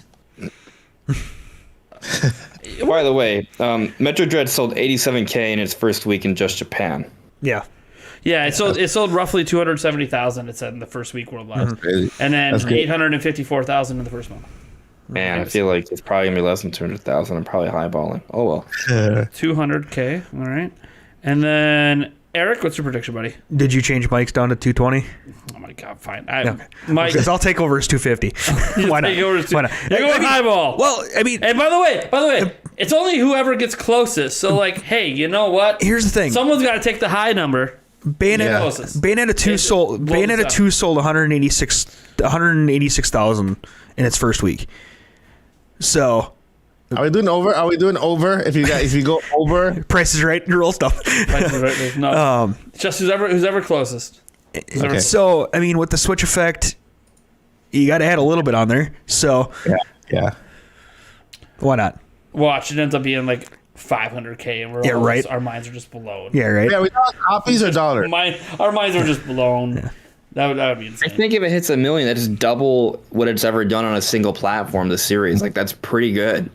So I'm saying maybe somewhere between 1 and 2 million, right? Like 2 million's like the epitome. 1 is like, All right. healthy. So I've got the launch weeks in for that. All right. Oh, I gotta note this is launch week. Bayonetta 3 launch week. That way, so we remember the bet. It's written down on the podcast thing. Yeah. I'll change the formatting of it later, but it's written down. Why not? All right. Let me see. Eric, any thoughts on Bayonetta? I know it's like your kind of IP, but No. I've seen the first one played. I was hanging out with Chris and he played it and I was watching it. I enjoyed him watching him play it. The quips that she has, things like that. It's got a lot of quips. great. Not a game that I actually probably will play. she does not hold back. No, not at all. It's great. I like the humor in it. I like the quips. I like the things like that. It seems like an interesting story. Probably not a game I actually play, but yeah, no. I mean, it looks great. So Okay. All right. So not going to play it, but he thinks it's a quality game. All right. Let's get to our next topic. Nintendo Direct. So obviously, as AndresRestart mentioned earlier in the show, we had Pierce Schneider mention that he had heard there would be a first-party Direct this month, although he said also when he said that he doesn't know if it's true, aka these aren't like his typical he knows an employee at Nintendo. This is like through a grapevine sort of source. And so he wasn't really confident in it. He obviously, during that podcast, they did go through all of the reasons it could be Bayonetta 3 date wasn't out yet. Obviously, we have the Mario Kart Wave 2 DLC. We could be due for another trailer for, Live Alive, or if not Live Alive because they did a trio segment, maybe then Xenoblade 3 could be due for another trailer this month. They could have more to announce. Metroid Prime Remake, potentially. They even mentioned, hey, Zelda's had something every year. We don't have Zelda yet this year, so maybe they're going to drop a Zelda or something. So there is multiple reasons that there could be a Direct. But also, hey, Nintendo is kind of in no man's land. There was no E3. They did a partner showcase. And Nintendo's just kind of doing whatever the hell they feel like, because that's just what Nintendo does. So we're at this point now where we don't really know when the next Direct is going to be. Some people are still thinking it'll be this month. Notably, no leaker has said it will be this month. And obviously some people think, hey, it'll be September since, we usually get one in September. But yeah, we usually get one in June too. but maybe the mini was the one, and that's the way it's going to be. And it's just going to be a bunch of Twitter drops moving forward, like they did with the Splatoon 3 OLED, because that could have been in a direct, like they did with the new Kirby game. That could have been in a direct, like they did with Bayonetta 3, because that could have also been in a direct. Now, notably, they don't always announce special edition Switches in directs anyways, and notably, Kirby and the Forgotten Land got blown out before the February direct, and then the direct happened 3 weeks after that. So, the Bayonetta 3 blowout, 3 weeks later, a direct, it isn't impossible. But that also would put us into August at that point. And I think if a direct happened in August, there wouldn't be one in September, clearly, because that would be the direct. So, will there be a direct any time before the typical timing, I suppose, of September? And if we think there'll be one at all the rest of this year, which I think for most part, we think there'll at least be one at some point the rest of the year. One first-party focused direct at some point. What do we think is going to actually be in it? So, Mike, do you want to go first? Yeah, I can go ahead. So Nintendo Direct. If we do have one, it's gonna be on the 26th of this month, but I don't think we're gonna have one. I think Nintendo's gonna go ahead and shadow drop a few more announcements if we have more announcements to have, and then we'll have one in September, which is basically, come to think about it, only 2 months away. July, August, September. It's only 2 months away. So why have a direct so close to each other? You know, when you've already announced so much. Right now, the entire announced calendar of Nintendo already have dates. You know, so if they want to, you know, introduce, shadow drop new games just to release this year, then I think those games are going to be shadow dropped. They're not going to be announced on Nintendo Directs, like hopefully that Metroid game, or maybe a Zelda game. And then I think we're going to have also I think we're going to have a September Direct. That seems more plausible to me, because that'll introduce maybe a game or two for that same period of October, November, December, maybe that Zelda game, and then introduce more games to for 2023, for January, for February at least. I know that there should be some games around that time, but Nintendo Direct, I don't think we're gonna have a Direct until September. I think we're gonna have a couple of announcements here and there, including the Nintendo Switch, not mentioned. Oh, wait a second. That's going to get announced. Wait a second. Are you saying that's going to get announced this year? I think so, yeah. I believe so. I know you're... I mean, it's only your When does it come channel out? that you can't talk about that. Yeah, I can talk about it here. Yeah. You're allowed to say the word here. Not on your channel. The Nintendo Switch 2. Oh, he's going all the way next gen. Ooh. Do you think it's announced this year and it comes out next year? Or you think it's announced this year and it comes out this year? I think it's announced this year for this holiday, for like a October, I don't November. think they could announce it this year and have it not come out this year, because that would overshadow That'll destroy sales for that'll destroy Yeah, sales. I would agree with that. So, well, if you don't mind, I'm now curious. What makes you think that'll happen? Because I disagree, but I'm curious what your perspective is. Maybe you'll for the Nintendo Switch, the new system. It's not really a second gen. I don't think they're gonna launch the next gen console. I think they're gonna launch the upgraded console. I've always felt a like new Nintendo Switch. Yeah, I've always felt like the Nintendo Switch OLED was a mistake, or like was something that they were forced to launch because of the chip shortage. And they were just forced to launch the OLED, because why would they launch a different dock with a different chip? And it's like, it doesn't make sense. You have a chip in the dock that can do certain things. You can update the dock, but for some reason we don't have any updates to the dock yet. You know what I mean? Yeah. And then we have the console with just the OLED screen. You know what I mean? So I feel like the Nintendo Switch OLED should have been that Nintendo Switch Pro console. But because of certain circumstances unknown to mankind, they were forced to just launch the OLED version. And I think they still plan on launching not an upgraded, not a next gen console, but an upgraded model, the original model they had. That was supposed to come out last year. Yeah. So I feel like it could be a console that they would launch before Breath of the Wild 2 comes out, before major games like that come out, before the Pokemon games come out. It will be a great console to have and to display, to basically promote these new games coming out with, you know what I mean? So having that console can actually improve the sales of all these other games. And I will tell you that if that happens, I think it's going to launch with it on the same day as a game. Yeah. That game being Metroid Prime Remake. Yeah. To showcase the visuals. I'm very skeptical that this is actually going to happen, right? But I do think there is definitely some sense there. I just want to point out the irony that I told myself going into the show that I would not bring up the Switch Pro. That I just wouldn't do it. It was just something I told myself mentally that wasn't on the docket, wasn't on the slate, wasn't in my predictions for the Direct. And people get mad every time it gets brought up. And the one person who made a video swearing that he was not going to talk about it. To be fair, he clarified on his channel he wasn't going to talk about it because he knew we're still going to have him having conversations. I can go. You want me to go further? Hold on. Oh boy! Oh no! Oh no! He has it. He's about to whip it out. Right? No. He's got the prototype. Keep it in the pants. Keep it in the pants.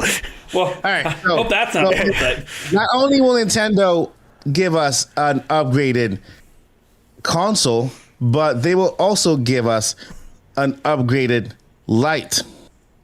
Oh, at the same time? This year? Ooh. At the same time. Well, is it because you're making? Well, I'm not going to go there. Yep. That's future content. So right now in my head, I got that the noir sort of doubt meme where you press X to doubt. I just had to point out the irony here that the one person who told me he went on a rant last week on the podcast. I can literally point out on this podcast the last week a rant how he's tired of talking about it, and he brought up the topic. I'll make a video about this little device here that I built myself that represents what Nintendo's going to do. I can't actually wait for that video. I finished it right here. Yeah, I can't wait. Yeah, I knew what you were working on. I haven't seen the finished product yet. It's a light. It's a modified light, but it's supposed to be like what they're gonna do. Yeah, it's like a real life version of what a potential new Nintendo product could be. Yep. So Nice. It's going to be a really sweet video. I've been waiting for that video since you told me about it. I'm a dreamer. I'm gonna go deep. I'm gonna swim. I'm gonna go to the deep end.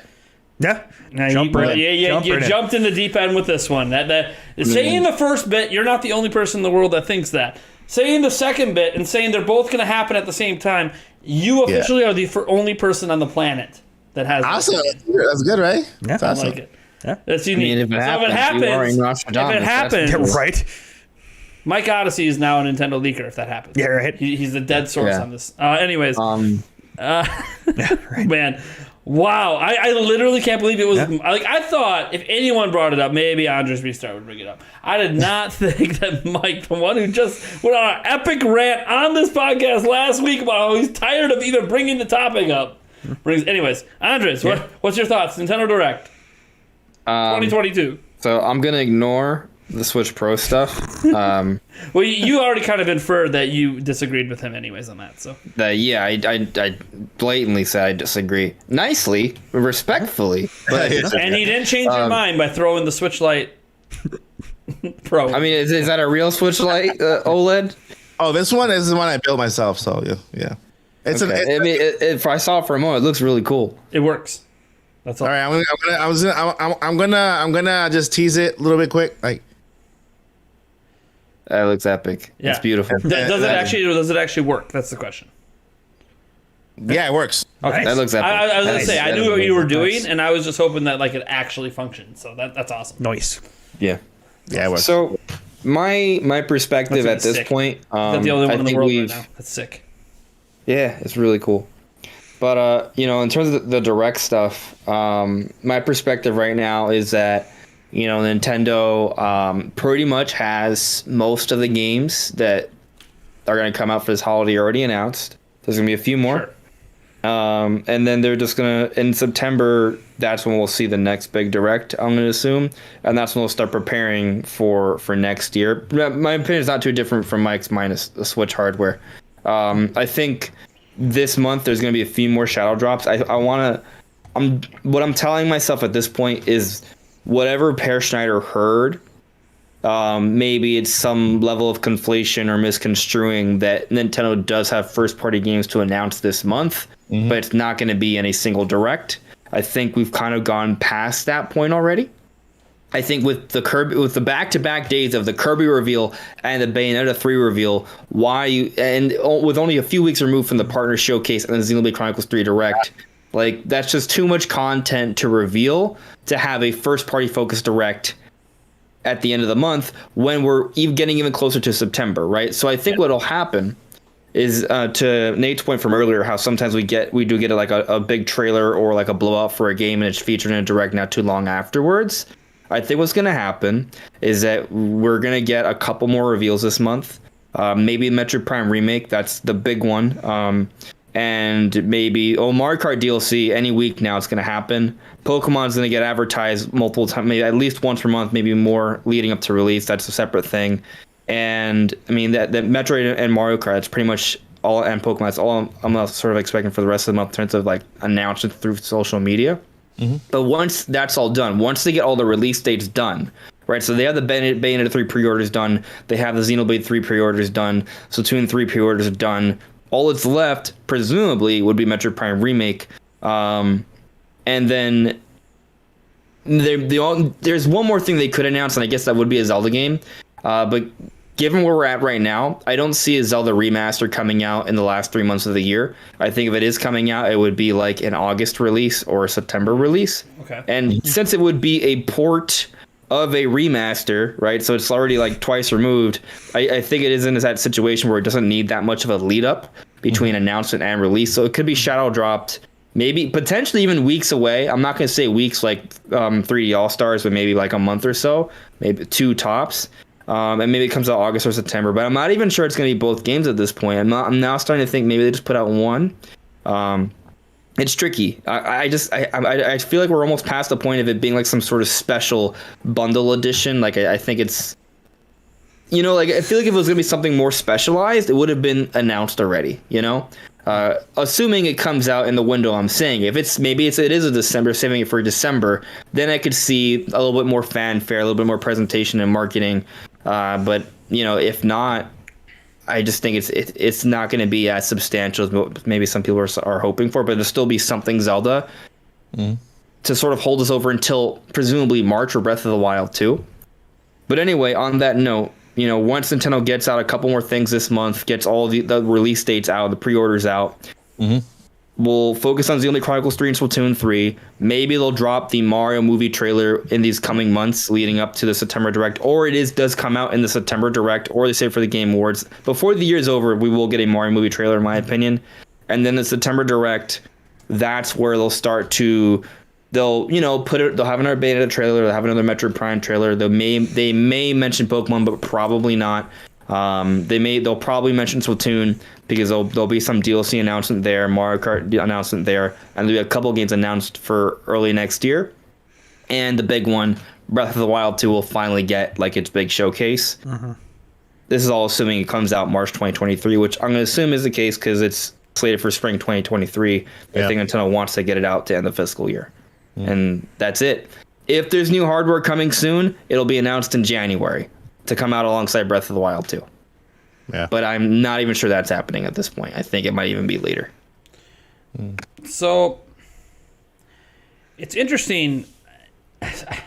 My original prediction was that, and I predicted this before we got to July, that there would be a first-party focused Nintendo Direct Mini or some sort of Nintendo Direct this month.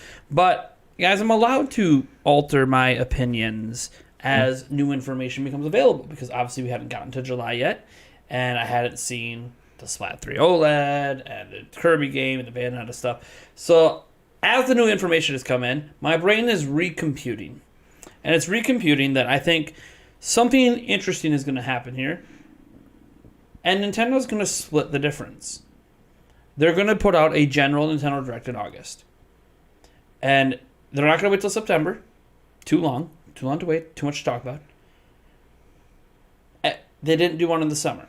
So I think they're going to split the difference and pop one off about the middle of August. Won't get a September one then. There will be 2023 teases in it. I don't know if we're going to see Zelda then. I know a lot of people want to see Breath of the Wild 2. I'm not convinced we're seeing Breath of the Wild 2 again this year. I would like to think, and this would just make sense from a marketing perspective, that if we did see it again, it would end up being at the Game Awards. I think that would make a hell of a lot of sense marketing-wise, considering the game would come out 4 months later, 5 months later. It would make sense to drop a massive trailer in December at the Game Awards with that huge audience, that 80 million plus audience. And then, obviously, they would continue the marketing campaign in January on forward, because they'd probably have a January or February direct or something in there. So they would just continue the marketing on forward. So I personally think that would make sense. Notably, however, Nintendo has not dropped a major game trailer at Game Awards since Reggie left Nintendo. Doesn't mean it can't happen. Doug Bowser's been at all the Game Awards since he took over as president, but he hasn't actually negotiated anything with Jeff Keighley to get a big trailer there. But I do think the release timing of Breath of the Wild being spring makes a lot of sense to drop a big trailer at that time period to that massive audience. I agree there will be a trailer, but I don't think it'll be the first time we get major footage this year. I think we'll get something before that, and then they'll follow it up with a trailer at the Game Awards to hit that larger, sort of wider audience. To your point, and that will be kind of like. So the reason I don't think they're gonna show it at this direct, anyways. I mean, they could drop a trailer whenever. I mean, clearly maybe it's a Zelda direct. They just drop things whenever. I don't think there's gonna be a Zelda direct this year. Yeah, that's my prediction too. I think Zelda Breath of the Wild is a big enough game to get its own direct. Sure, or even in 2023. Yes, in February, around February. Yeah, in 2023, not this year. So my direct that I think is going to happen in August, I don't think is going to have Breath of the Wild 2. As much as I would love to see, and hey, I'm not going to complain if it's there. Sweet, because I do think they will tease 2023. But here's the thing: that's the only game we know about next year. I think they need to announce another 2023 game. They can't just be Breath of the Wild 2 all the time and then leave us guessing heading into 2023 of what the hell else is coming out. And then we start speculating, is it Metroid Prime 4? Because we know that game exists somewhere. Like, we've seen a logo. More concrete for 2023. Like, think about it. At this point last year, we knew Splatoon 3 was coming the following year. Breath of the Wild 2 was technically at the time slated for the following year. We knew about multiple games that were supposed to come out the following year, and at this point we know about one. So I do think they will announce another 2023 game. I don't know what the game's going to be. I have some thoughts. It kind of feels like it's time for the next big Mario game. And I feel like we could get a tease for that for 2023, especially since the Mario movie comes out in 2023. Mario holiday. Yeah, it would make a lot of sense to drop Mario game in the holiday. Start with Zelda, end with Mario, just like they did in 2017. And hey, if new hardware comes out at the end of 2023, what better way to launch it than with a brand new Mario? And then you can maybe follow it up with a Mario Kart in early 2024. It's interesting you say this because something occurred to me while you were explaining all that. You know, I was talking about how we haven't gotten like a major internal Nintendo project. At least it hasn't been announced for this holiday yet, and we only got Superstars last year. Like they've been sort of relying on a lot of third-party like partnerships.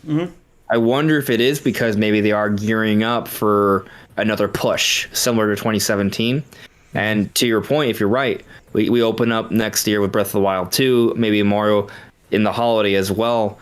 It does strengthen the argument that maybe they are probably another Pokemon remake dropping that holiday. I mean, probably it's a Pokemon release every year. Although they may focus on DLC next year because Scarlet and Violet. But if they outsourced again, I could see another one being ready. All depends. Yeah, I'm gonna say probably DLC just because you usually do DLC in the first year, so it'd be a missed opportunity unless they're gonna do both. Then again, but yeah, we Mario, have gotten in a 12-month period 3 major Pokemon games for like the first time ever. So that's really insane. Like that's this year. Like when the next one drops, it's like wow. From Brilliant Diamond to then 3 major games. That's like never happened. So it could be a year off from that. It could just be DLC. But who knows? I have no idea because since they outsourced Brilliant Diamond, it's like if they're outsourcing again, I could see how that game could be ready next year. Right, but they're also making an open world Pokemon game now after they just made like a almost open world game this January, right? Sure. No, I agree. Yeah. But like, if it's outsourced, it's got nothing to do with the DLC then. So that's why I'm kind of saying Pokemon likes its sales, and if they know they could drop another Brilliant Diamond Shining Pearl game and get 10 million, they'll take it. Yeah, I hear you. I hear your point. You know, But again, we have longer. obviously no idea. What has been proven is they made Arceus and this game at the same time. That's really cool. So Game Freak's already got whatever Arceus team was doing working on the next thing. So who the hell knows? Although I think that next thing, if they're actually going to take their time like they did seemingly with these two games, won't be till 2024.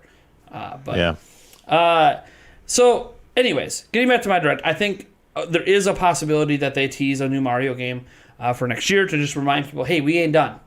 We're the best seller this year, and we ain't done. The hits are still coming next year.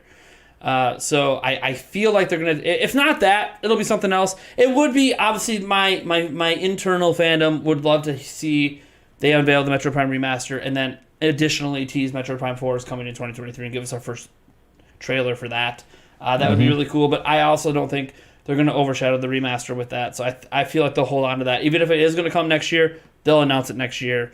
And fine. Because I mean, they could do maybe a title reveal coming next year or something. Well, I think for Metroid Prime 4, because of the development hell, we ain't hearing about that game again until it's almost ready. So they're ready to blow our socks off. They next E3 for the holiday or next E3 for October. Sure, it's going to be a really short reveal to release, like 3 to 4 months, because they don't want to like do another trailer and then, oh my gosh, it's a year later and it's delayed and now it's more. Kind of like Breath of the Wild 2. You know, like Nintendo's being really quiet on it. They could give us information, but they're choosing not to. Yeah. Well, I also think Nintendo is not dumb. They know Breath of the Wild 2 is their most anticipated game, and they have a lot of other games coming out between now and then, and they exclusive wise, and they don't want anything overshadowed. And that's one reason why I don't think Breath of the Wild 2 is going to drop. Like if they tease Mario and they just say 2023, okay, well no one's thinking it's coming before Zelda, so we're not going to see that game again for a bit. Zelda would really overshadow, like, oh man, do we really care about Bayonetta 3 coming out? Do we really care about, I don't know, it won't overshadow Pokemon, but let's say overshadow Sparks of Hope. Well, do we really care about Sparks of Hope when, hey, guess what? Like 4 months later, we're playing Breath of the Wild 2, and that's all anyone. Yeah, 4 months is enough to complete those games. It's kind of like why would they not? You know, they're not going to reveal like the next Switch to release in 2023 this year because it would overshadow the holidays. So would Zelda overshadow the holidays if they start revealing it new, like a huge trailer before we. Now December's different because that's heading into 2023, but the major sales period of October, so September, October, November. I think they don't want Zelda overshadowing any of that unless it's obviously like a remaster or something coming out because that's not really overshadowing. But again, we don't know if there is. The major predictions for remasters coming out, and I'm not saying remasters are getting nuts. I actually don't think we're going to get any. I think we're going to finally break the cycle, and there's not going to be a Zelda this year. On that subject, though, Starting to feel that way. Would it still be considered a Zelda release if, for example, they out of left field, they go ahead and update Nintendo Online. They add the GameCube, and we get Wind Waker on online. No, they've done that before, and yet they still released another Zelda game. Ocarina of Time Majora's Mask got added, and we got Skyward Sword HD. Yeah, I mean, another good comparison is back in 2020, people were thinking that the physical release of Cadence of Hyrule with the DLC was going to be the Zelda release, and no, it was Age of Calamity. Yeah, they've never used DLC, and they've never used NSO as the release for the year.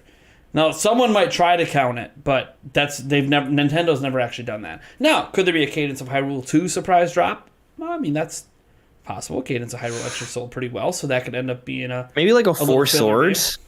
What about a Four Swords eShop release? Now that would be pretty cool. Kind of like what they did for Kirby, but like Four Swords Zelda. Like just drop that in August. That'd be sick. Yeah. I mean, I'm still waiting for my Four Swords Adventures too. I love that game. I don't know why. I just completely forgot. What about Advance Wars? What about it? Like I'll say for that next year. Fully delayed till next year. I hate saying it, but until the war is behind us, I don't think that game's coming out. Yeah, I would say. What if the war goes on for years? The game will just stay. I would hate for that to happen, but I would hate for it to happen. I know, I agree. I would hate for it to happen, and I think Nintendo will just hold on to it. Sucks. They'll port it to the next thing, and it'll just come out then at some point. Yeah, I hate saying that. I don't. I think it's dumb. I think at some point you have to realize this is not real. This is cartoon. war games are still coming out from other companies. Yeah.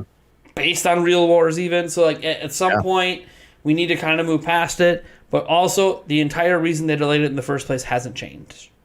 So until something changes, even if it's just the tide of the war has changed. The news was fresh at that point though, right? And I think that was part of it. The news of the war was fresh at that point. Sure. So but when you turn on your TV, you're still seeing dead bodies.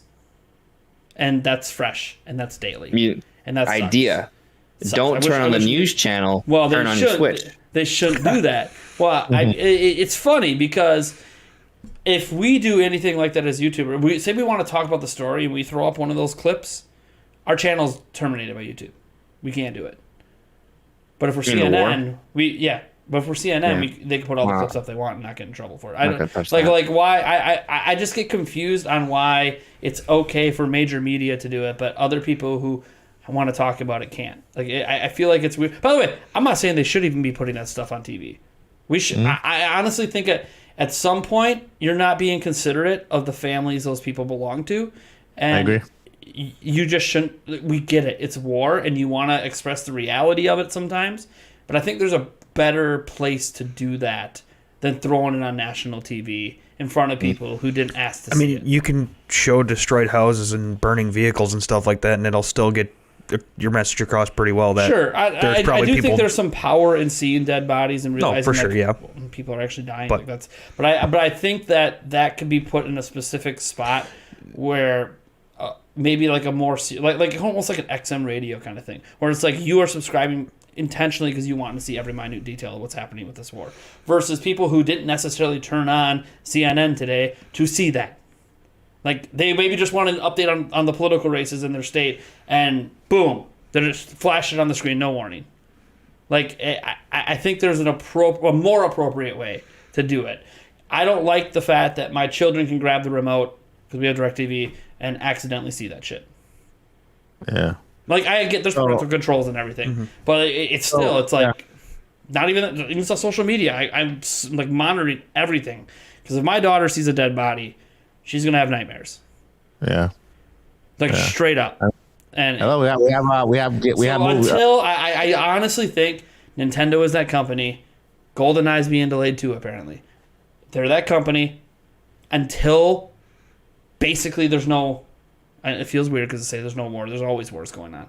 But until there's not as big of one like this happening, I just don't think they're going to release it. And I don't think Nintendo is as worried, since I don't think they thought this game is going to sell a whole bunch anyways. This was just a filler game. And they can release filler games whenever. It sucks because I really, really enjoy Advance Wars.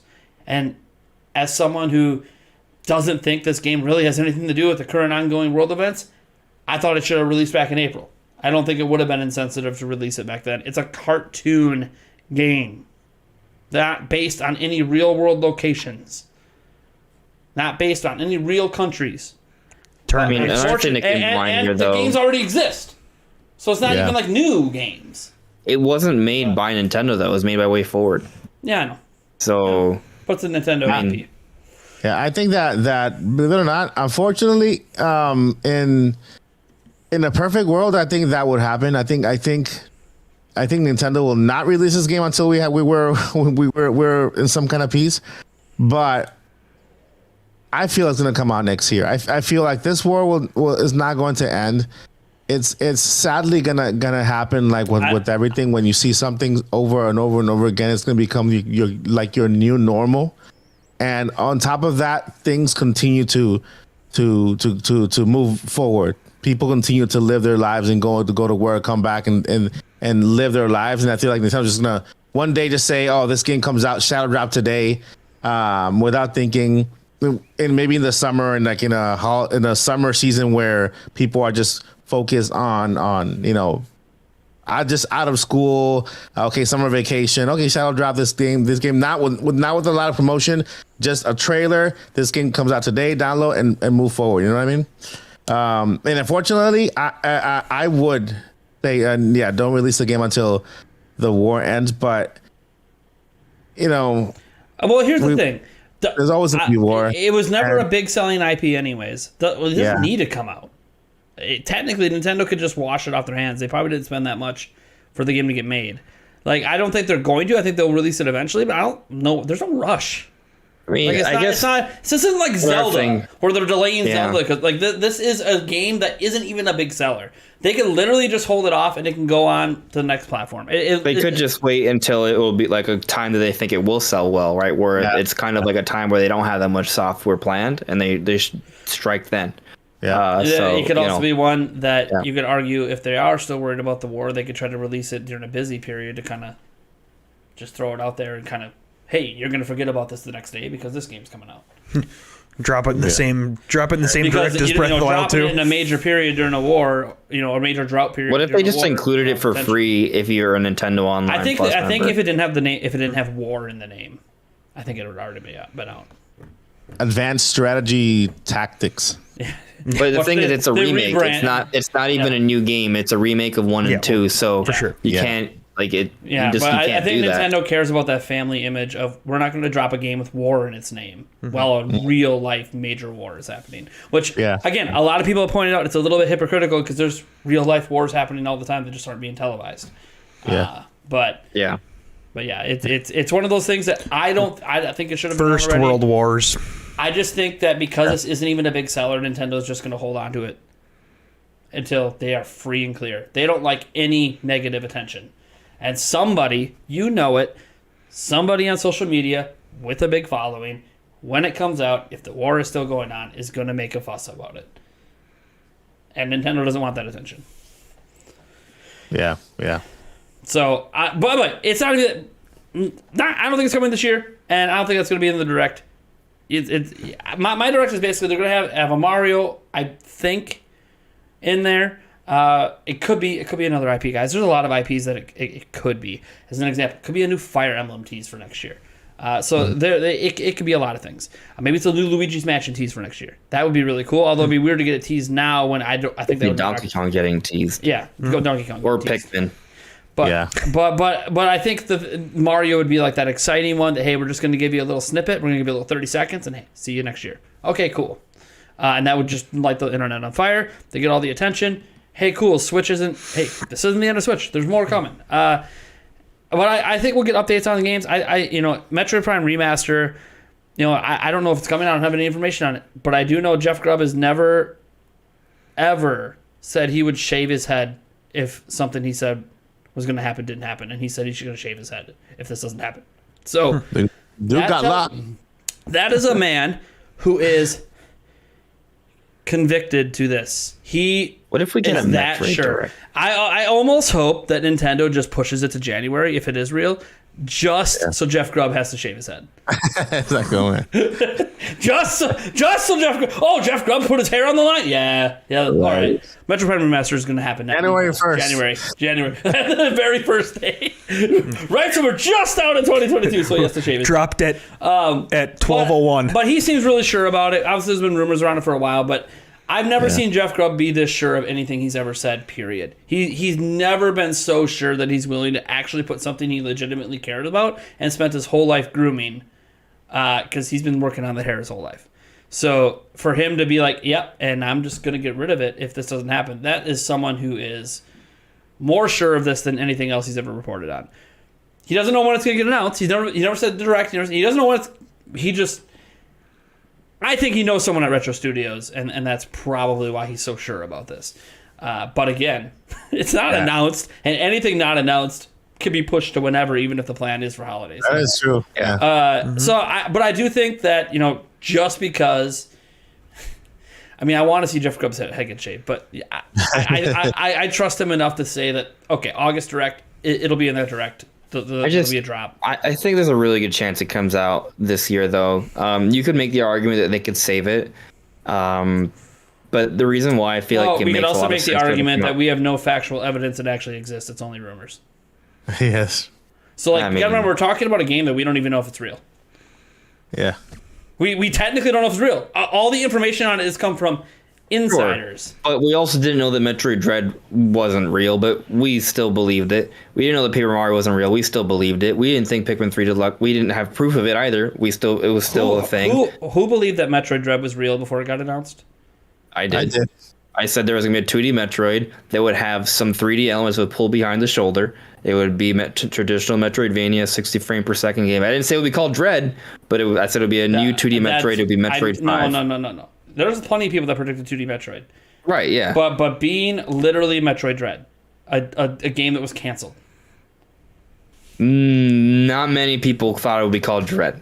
Yes. Yeah. A lot of people figured, okay, yeah, Mercury Steam could be working on something because, hey, they did Samus Returns. But I don't know that anybody thought it was going to be Dread. That, like, when they dropped the Metroid 5, it was like, oh, okay. Yeah, some people thought maybe if there was a 2D Metroid, it could be that. And then when they dropped Dread, nobody thought that was happening. I don't know a single person that thought that was happening. We're talking about an old game that makes sense for Nintendo to come out with it because they're working on Prime 4. And if you just consider how Nintendo has handled Zelda and the way they sort of talked about Metroid Prime has been similar to Zelda. They've gone back to older Zelda games when they're working on a big new one, right? And they haven't done Metroid Prime in a long time. So what are they doing? They're going back to the initial Metroid Prime. Retro Studios is working on it. There's a number of people who have kind of vouched for this. Imran Khan a few years back. Emily Rogers, now Jeff Imran Grubb. Khan said the trilogy. Just so you know, he never actually said the Metroid Prime 1 remaster. All right. See what? Well, let me specify. So initially, when the news broke of Prime 4 getting delayed, he talked about what he heard about it being Bandai Namco and how it was being developed in different places, and it was kind of a mess. But he also talked about how Retro Studios approached Nintendo with a demo. Yeah. And then later on, a couple years later, that information was suggested that was Retro Studios working on a build of Metroid Prime, and that's when they're like, hey, let's make this remake. Let's make Metroid Prime 4. We'll see. That's the story. I'm just throwing out there that technically we don't have any facts that this game exists. We don't have any facts, right? So we shouldn't assume 100% that that's happening. I think it's going to be announced, and I think it's going to come this holiday because of my faith in Jeff Grubb. However, we technically have not had any real evidence. Not even in the Giga Leak from Nintendo was there evidence of this game. So and there was evidence of other games. Going back to the point that I was going to make, though, right? Obviously, we don't know if it's going to happen, but I'm saying I think in terms of assuming it is real, I think it makes sense for it to come out now, not just because of the anniversary, but because 20th anniversary. Right. For those who didn't know, 20th anniversary is coming up this November. Right, because it came out holiday 2002. Yeah. It's because I believe Nintendo has a plan to market and push Metroid consistently, similar to Zelda, but obviously on a smaller scale because Zelda's huge. But you look at what they did for Metroid Dread, they pushed it. It was the most marketed game at their E3. It had multiple Treehouse segments. It had that developer diary. It launched the Switch OLED. I think they want to push Metroid Prime remake now. They already had the free DLC for Metroid Dread in the first half of the year. They get on Metroid Prime for this holiday. And even if Prime 4 doesn't make it out next year, based off Jeff Grubb's recent report, they already have 2 and 3 that they're going to be coming out with as well. So even if Prime 4 is not coming out till 2024, heck, maybe even 2025, they can release 2 and 3 in between. So the point is, there's a number of Metroid games that make sense to come out before Prime 4. So in terms of spacing and timing and keeping up that consistent marketing of Metroid, this makes sense, and it's a lot easier to get out old Metroid games than it is to get out new ones. So given that, I feel like there's a pretty good chance that if they can make it out for this holiday, they're going to make it out for this holiday and not push it to January. Not to mention, it's just Pokemon Scarlet and Violet for this November from Nintendo. So, you know, given previous years, it makes sense to have another game. Metroid Prime Remake is kind of... This story is setting it up for that to be the other game in November. I want to go the opposite end, and I'm going to say that there will be no more games this year. And Nintendo, the final nail on the coffin for the year, will be an upgrade to Nintendo Online with another console added, which is going to be GameCube. And that's where we're going to get Metroid Prime. We're also going to get 5 games: Metroid Prime, Paper Mario, 1000 whatever, Wario World, Melee, and Mario Sunshine. And probably Zelda, the Four Swords thingy. And Wind Waker. So I think Nintendo's gonna. I feel like I've been in my, like I feel it in my bones. Nintendo's doing something with online. I know you covered a patent, right? And in that patent, you mentioned a lot very lower resolutions being upscaled to 720 and 1080p. right? When you think about low resolutions, you think about handheld consoles from the past. Every game on Switch. I'm sorry. When you say low resolution, I'm like, there's a hell of a lot of games on Switch that don't even run at 720p. So I mean, you know what I mean, though. But what lower resolutions is previous handheld consoles for Nintendo, and this technology, this upscaler, whatever. Sure. I think it's meant to really work on getting those games up to par for Nintendo Online, so that they can look good on our either on 720 on our handhelds or on our 1080p TVs. I don't think any other games are going to be in 4K. But there's a lot of evidence out there that points to Nintendo working on upscaling their old games. Like, what if this 3-month vacation they took from Nintendo, the eShop, right, for these consoles, is because they're backing up all those systems. They have a whole bunch of games, a lot of emulators out there, and games they're downloading and backing up and doing something with them. You know what I mean? And that's Nintendo keeps backups of their games. Yeah, they do, but you never know. You know. I mean, by the way, I don't know that Nintendo does keep backups of their games. I'm just saying that it would be really weird if they had to take on the eShop because, oh, by the way, all these Wii games on our most popular home console ever, we just don't have them anymore. Yeah, you never know. And it's really Nintendo, weird. You never know. You gotta remember, it's their servers. They should be able to pull the files anytime they want. They shouldn't have to take them down to do that. Yeah, Nintendo does what Nintendo. It's Nintendo online and servers and shit, so it would not surprise me if they had to take it down to pull it. They are already online. They're working, so maybe they just want to do a transfer. We're going to have a conversation on that. It's actually a topic for next week where we're going to talk about them bringing back the servers and deeper thoughts on that. Because there's a lot of different avenues to go with. They were gone, and we thought we knew why they were gone, and now they're back. But how long are they going to be back? Nintendo still isn't talking about it. And they still are supposed to go away at some unknown date. So, why are they back? Who made the decision? There's a whole lot of avenues with that we're going to dive into next week. Just to kind of wrap up my thoughts, I'm almost with you there that I'm not sure Nintendo's going to have any more games for this year because they already have such a strong holiday lineup. You got to think about this. October and November, they have 3 major games. Yeah. 3 major games. That's more than any other systems have in this holiday. That's exclusive anyways. Obviously, there'll be a bunch of third-party games. We're also getting Sonic Frontiers. We're also getting Persona 5. We're getting major third-party and 3 major exclusives. I'm not so sure that they actually have to do anything the rest of this year beyond what's already been announced.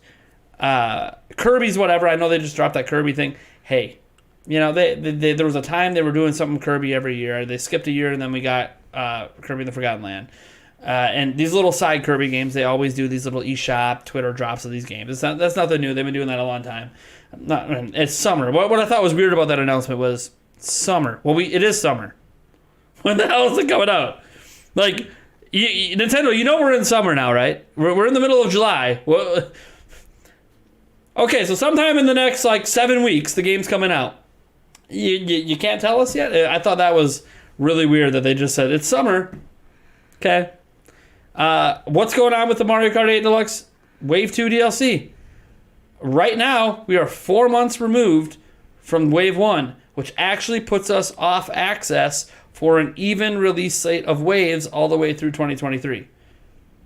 What the hell is going on with that? Well, I think it was shadow drop at this point. Yeah, they could shadow drop it, but we're still off access.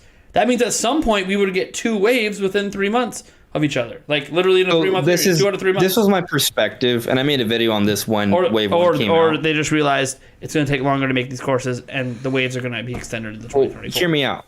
So this is what I thought they would do before E3 was canceled. They revealed Wave 1 in February, came out in March. I thought they would reveal Wave 1 in June, and then come out with it in July. Mm-hmm. They could just... they skipped June. They could just shadow drop it in July. In September, they could reveal Wave 3. It comes out in October.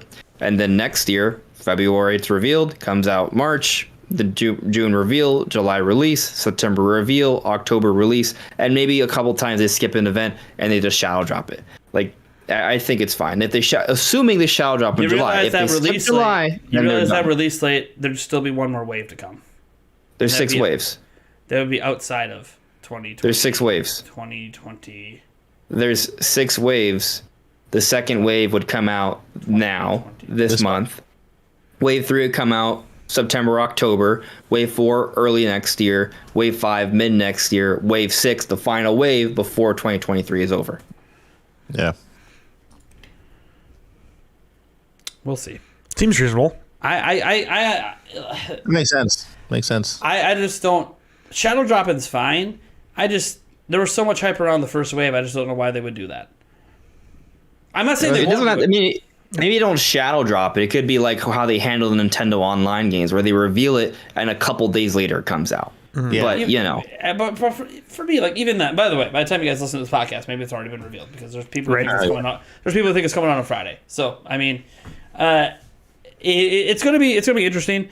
But I don't know how they're doing with it. If we get through July and they still haven't even talked about it, I find that weird. Interesting to note, they're not supposed to those ads that everyone's talking about in Japan at the 7-Elevens or whatever for Wave 1 DLC. They're not supposed to post them after July 17th, which makes you feel like, well, then that means there's going to be a Wave 2, so they'd have to have a new poster.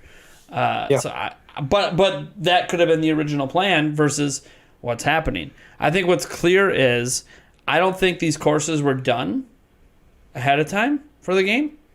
And the Wave 2 comes out, and they're starting work on the Wave 3, and they have really no idea how long it's going to take to get these courses made and put in the game. So I think they just thought it would be, and if we get through July and it doesn't drop, it's taking a bit longer than Nintendo expected to get those waves done. if it doesn't come out in July, I'll agree with you. But I think it's coming out in July, and I think. But we'll see. We'll see. I mean, we're about what 17 days or so left, so we'll see. We'll see what happens. Yeah. Again, could literally be dropped. It could be dropped in 2 days. Could be dropped next week. Could be dropped whenever. You know. I mean, we have some Mario Kart tournaments coming up. Some people thought it'd be dropped before them. Maybe they'll drop it at the beginning of one of those tournaments. I mean, there's on Monday. A lot of thoughts. So on Monday, I put out a prediction that Mario Kart DLC will be out by the 25th. Sure. Like between the 11th and 25th was my prediction for when we'll see the Mario Kart DLC. So let's see. Yeah. When you give yourself 2 weeks, I mean. Then I'm gonna say it's a nice fat window. Yeah, right. 26. It's like Joycey J said. I predict that Nintendo Direct will happen at some point in the future. Yeah, right. That there will be a new Switch hardware at some point in the future. Right. By the way, I don't think I just want to end my little thoughts here. I didn't really get through what all my direct predictions would be, but we're going to kind of wrap things up here. I'll let Eric speak a brief moment on some quick thoughts on the direct. I am officially off the new Switch hardware thought process for any time this year or even early next year. I have reached a point that it's not that I won't stop talking about it, and that if new information comes out, and AndresRestart just dipped out. Yep. I am at that point where I am going to. Oh, he's coming back. I am going to say Nintendo may just skip everything and go Switch 2 in 2024, which I think is a mistake. I think it's a grave mistake if they do that. But I think Nintendo's going to Nintendo. They're going to let all the Switch momentum die, and they'll release new hardware in 2024. And that's that. And I don't know what that hardware's going to be. In fact, I might even go so far as to say the next platform at this point may not even be a successor to Switch at all. It may just be a completely brand new, wild out there platform. Dang. A snake. No. But again, cattail. It's cattail. But yeah, no, I'm. By the way, I'm still going to talk about the stuff when the information comes out and the rumors drop. Or it's fine. I'm just kind of sort of at that point where I'm not tired of it. I just honestly think Nintendo's going to Nintendo, and they're just not going to do the smart thing. And that's welcome to the club. Welcome to the club. No. I think they should. I think it should come out this year or next year. Period. Me too, yeah. You need to release it before Switch momentum dies. I just know Nintendo doesn't do that. They let platforms die. Although and then they release the new president says they won't. The new president can say whatever he wants. The president also dropped the Switch OLED that we absolutely did not need not actually reinvigorate sales as sales continue to decline. Switch OLED has made zero difference on the sales. They keep declining anyways. Yeah. Oh, but it's the number one selling platform. Okay, yeah, you're right. Because when people who don't have one, yeah, they're going to buy one of those instead of buying the regular Switch. Okay, and the decline is still happening. So Yeah. I think Nintendo should release it. I'm kind of at this point that Nintendo is going to... I'm starting to come around to accept that Nintendo's going to do what they always do. Switch will be almost irrelevant in 2024, and then they'll drop a new platform, and they'll be like, yeah, here's your Switch U. Let's do it. No, no. And it's just... It's not going to happen. Or they're going to say the Switch DS, and they'll go back to a clamshell, thinking this is the next step. And it'll just tank. Yeah. And Switch 3D. I don't know how, because they'll launch it with Mario Kart, and it'll somehow still tank. But yeah, I'm just kind of at this point that I think it's I'm not done talking about it when new information comes out. I'm just accepting that the one thing I've kind of always relied on with Nintendo for the last 30 years is they let things die before they bring out something else. The only exception was GBA. They did GBA was actually still a big hot thing when they dropped DS. But that was it. One time versus the rest of Nintendo history. I'm just going to look at the rest of Nintendo history and go, you know what? This new president has also never actually launched new hardware.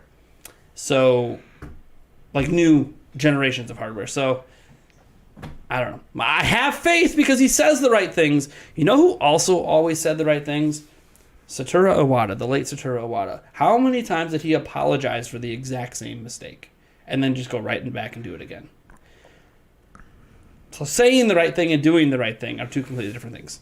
That's what I'm going to end. Eric, Yeah. You have any quick thoughts on Direct? Do you think it's going to happen this year? Do you think when? Timing? I think they're going to probably just keep with the... Well, I think they're going to go trying to once a week dropping a game until either end of August, early September for an actual Direct. Doggy. You want to know why I'm going to call bullshit on saying cynical there? Sorry, I'm replying to one of our commenters. Said I'd argue the sales are lower due to shortages. I was just in Walmart today. Every single Switch was in stock. Like, full stock. You've been able to buy Switch online now for 5 straight months without a problem. It has not been out of stock. Shortages aren't a thing in the U.S. right now with Switch. I haven't looked very hard, but I haven't seen OLED. OLED's the one most stocked. I think I recently sent Nate a picture at Target. It was literally there were 3 sections, and we had a section with all Nintendo Switch with the Animal Crossing editions. We had the base model, and then we had about a huge section of OLEDs, a lot of the white version. So there were a lot in stock. A lot. Doggy. I'm not defining Iwata solely by the Wii U. The thing that he apologized for, and I don't want to dive down the rabbit hole, he actually started apologizing for it in 2005, then 2008, then 2011. He actually apologized it even throughout the Wii era. It had to do with game shortages. And he apologized for it over and over and over again, but never did anything about it. Now, you could argue he did finally, as his final goodbye with the Switch, where he brought the handheld and console together, and that was the solution to ending the game droughts was, hey, how about we just make all our games for one platform? Which is, that's a brilliant idea. So you could argue his final thing that he did for the company ended up being the solution. But he actually did apologize for that over and over and over again, but kept doing the same thing. It's fine. I'm not trying to shit on his legacy. I just talked about how much I love Iwata and loved his legacy. I was just pointing out that just because a CEO says something doesn't mean they're going to do it. We have a lot of other examples if you look outside of Nintendo as well for that. That being said, Eric, finish your thoughts. I'm done. All good. No, I think they're going to continue releasing like a game a week going between like the end of August, early September. Major Direct will happen. What I'm hoping for is a back third end of the Direct being Breath of the Wild 2 and Switch the next generation, whatever, if it's a refresh or things like that, just for the purposes of coming out with Breath of the Wild. We already know the sales are kind of declining with the normal Switches, so I don't think they're going to look at this holiday as, oh my gosh, we can't shit on this holiday because it's going to be so big for us, type of thing. They're gonna highly stress that this is going to be backwards compatible, so you don't have to worry about purchasing these games and then having to repurchase them because of the new hardware stuff like that. That's just kind of what I'm hoping for, is that they kind of make that happen. I'm with you. All right. I think that's going to do it for episode 58 of the Nintendo Prime Podcast. I want to thank our guests for coming on. Obviously, podcast ran a little later than usual, guys, but we started obviously an hour and a half later than usual. Now, we already were going to start later than usual anyways because AndresRestart, there's just a time thing. But we actually weren't going to start too much later. It was only going to be a half hour. Unfortunately, this set wasn't ready. Yeah. So we would have went live, and it would have looked like we are in hell, which honestly, anywhere that's not on camera looks like I'm in hell right now. Oh, yeah. So there's actually a lot of stuff for me to still do before I even go to bed tonight. But I want to thank you guys so much for tuning in. We're going to try to make this set even better every single week. There's still a few more changes, a few more things with the guests on the TV we're going to change up. I want to thank, obviously, our guests, AndresRestart and Mike Odyssey, for coming and staying on late. Appreciate them waiting on me. I mean, especially considering that they're an hour ahead of us, too. Yeah. So I pushed it back because I wasn't ready. So I want to thank them for their patience. And, we'll catch you guys earlier, not same time, earlier next week, Wednesday at 8 p.m. Central Time. By the way, yes, it's already Thursday here, and just to let you know, guys, no direct happened today, so we're God good. damn it. No, damn it. Damn it. You ruined it. Yeah. You ruined it. It's okay. Nintendo doesn't announce it until like 9:02 a.m. Eastern Time. Anyways, Yeah. all right, thanks, There's guys. like a 3-hour window when we can get announcements. Hey, why don't between- our guests plug their channels and any upcoming content they have? There you go. Or any recently released if they'd rather do that. Sure. Go ahead, Andre. So, my name is AndresRestart. My name, Restart, one word. Find me on YouTube or other places. I was going to say that typically when we get news, it's between 9 a.m. and noon Eastern on Nintendo social media. Lately, it's been mostly 9 a.m. So, if it doesn't happen in that 3-hour window, probably not happening. Like, less than 1%. Yeah. So, but anyways, I might get a video done before I pass out. We'll see. I got 6 hours where I have to get up for bed. For work. So good luck. Not sure. But I talk about Nintendo. So check me out. That's it. What about you, Mike? So, I also got to get up at 5 o'clock in the morning. Hey, take my little doggy to get some surgery, get some little tumors. She got to get that out of her belly. Rebranding is happening this weekend. Happening this weekend. So I will either put a live announcement tomorrow night or the day after. I'm still waiting on some assets that I purchased for the channel to come in, so that I can have the full rebrand. Waiting on that Fiverr. Yeah, I mean, we got our own in topic podcast jingle done, beautifully sung by a young lady, very nice. The logos for Mike Odyssey, the intro. You steal my idea. I just reached out to someone on Fiverr today to create a custom vocal track for the podcast. I mean, I can give you a tease. Dang. Thanks, Nintendo. Yeah, buddy. Yeah, so that's a little tease, but yeah, so we're working on that and some other things. Either tomorrow night or Saturday night, I'll create a live so I can go ahead and show everything off, and then just introduce some new shows coming to Nintendo Academy. New shows! I love it. My God, I see Nintendo Academy. I love new. That too. Yeah, I think it's gonna take a while for you to stop saying Nintendo Academy. Yeah, I mean, just to let you guys know, Nintendo Academy is still alive. NintendoAcademy.com for news and all that stuff. But just my Odyssey channel is rebranding. Nintendo Academy is still alive. The email is the same. Hello at NintendoAcademy.com because it's still part of the website and everything. So yeah, that's what we have going on. Nice. Right. Sounds good. Well, thank you guys so much for tuning in. Yeah. We'll catch all you guys watching or listening next week. I do want to note for all of you guys watching right now. Some of you guys have actually been DMing me asking me, hey, why is the podcast channel behind on episodes? Sorry. I haven't really got back into my normal flow. Literally, instead of... I was going to get the 2 prior episodes up today, and then I did this whole set thing. So Yeah, right. This wasn't decided on a whim, though. I knew I was doing the set thing today, but... And because I'm like, oh, my kids are going to the fair. I'm going to have all this time. And then Yulia said, oh, let's go to lunch. Let's go do this. Let's go do that. And I'm like, that's fine. I love you, honey. I had plans. I had things to do. Yeah. But, it happens. So, I don't know. I will just say my goal is to get all the episodes up, the 3 episodes, including this one, up before the next one. That's the goal. What reality becomes is you will see to this episode in 3 months. Word. All right, guys. Thank you so much for tuning in. We'll catch you next week. Oh, by the way, you can find Emo on Twitter. Find Emo on Twitter. Emo sure. on Twitter. Emo8790, right? Yep, that's me. All right. Bye, guys.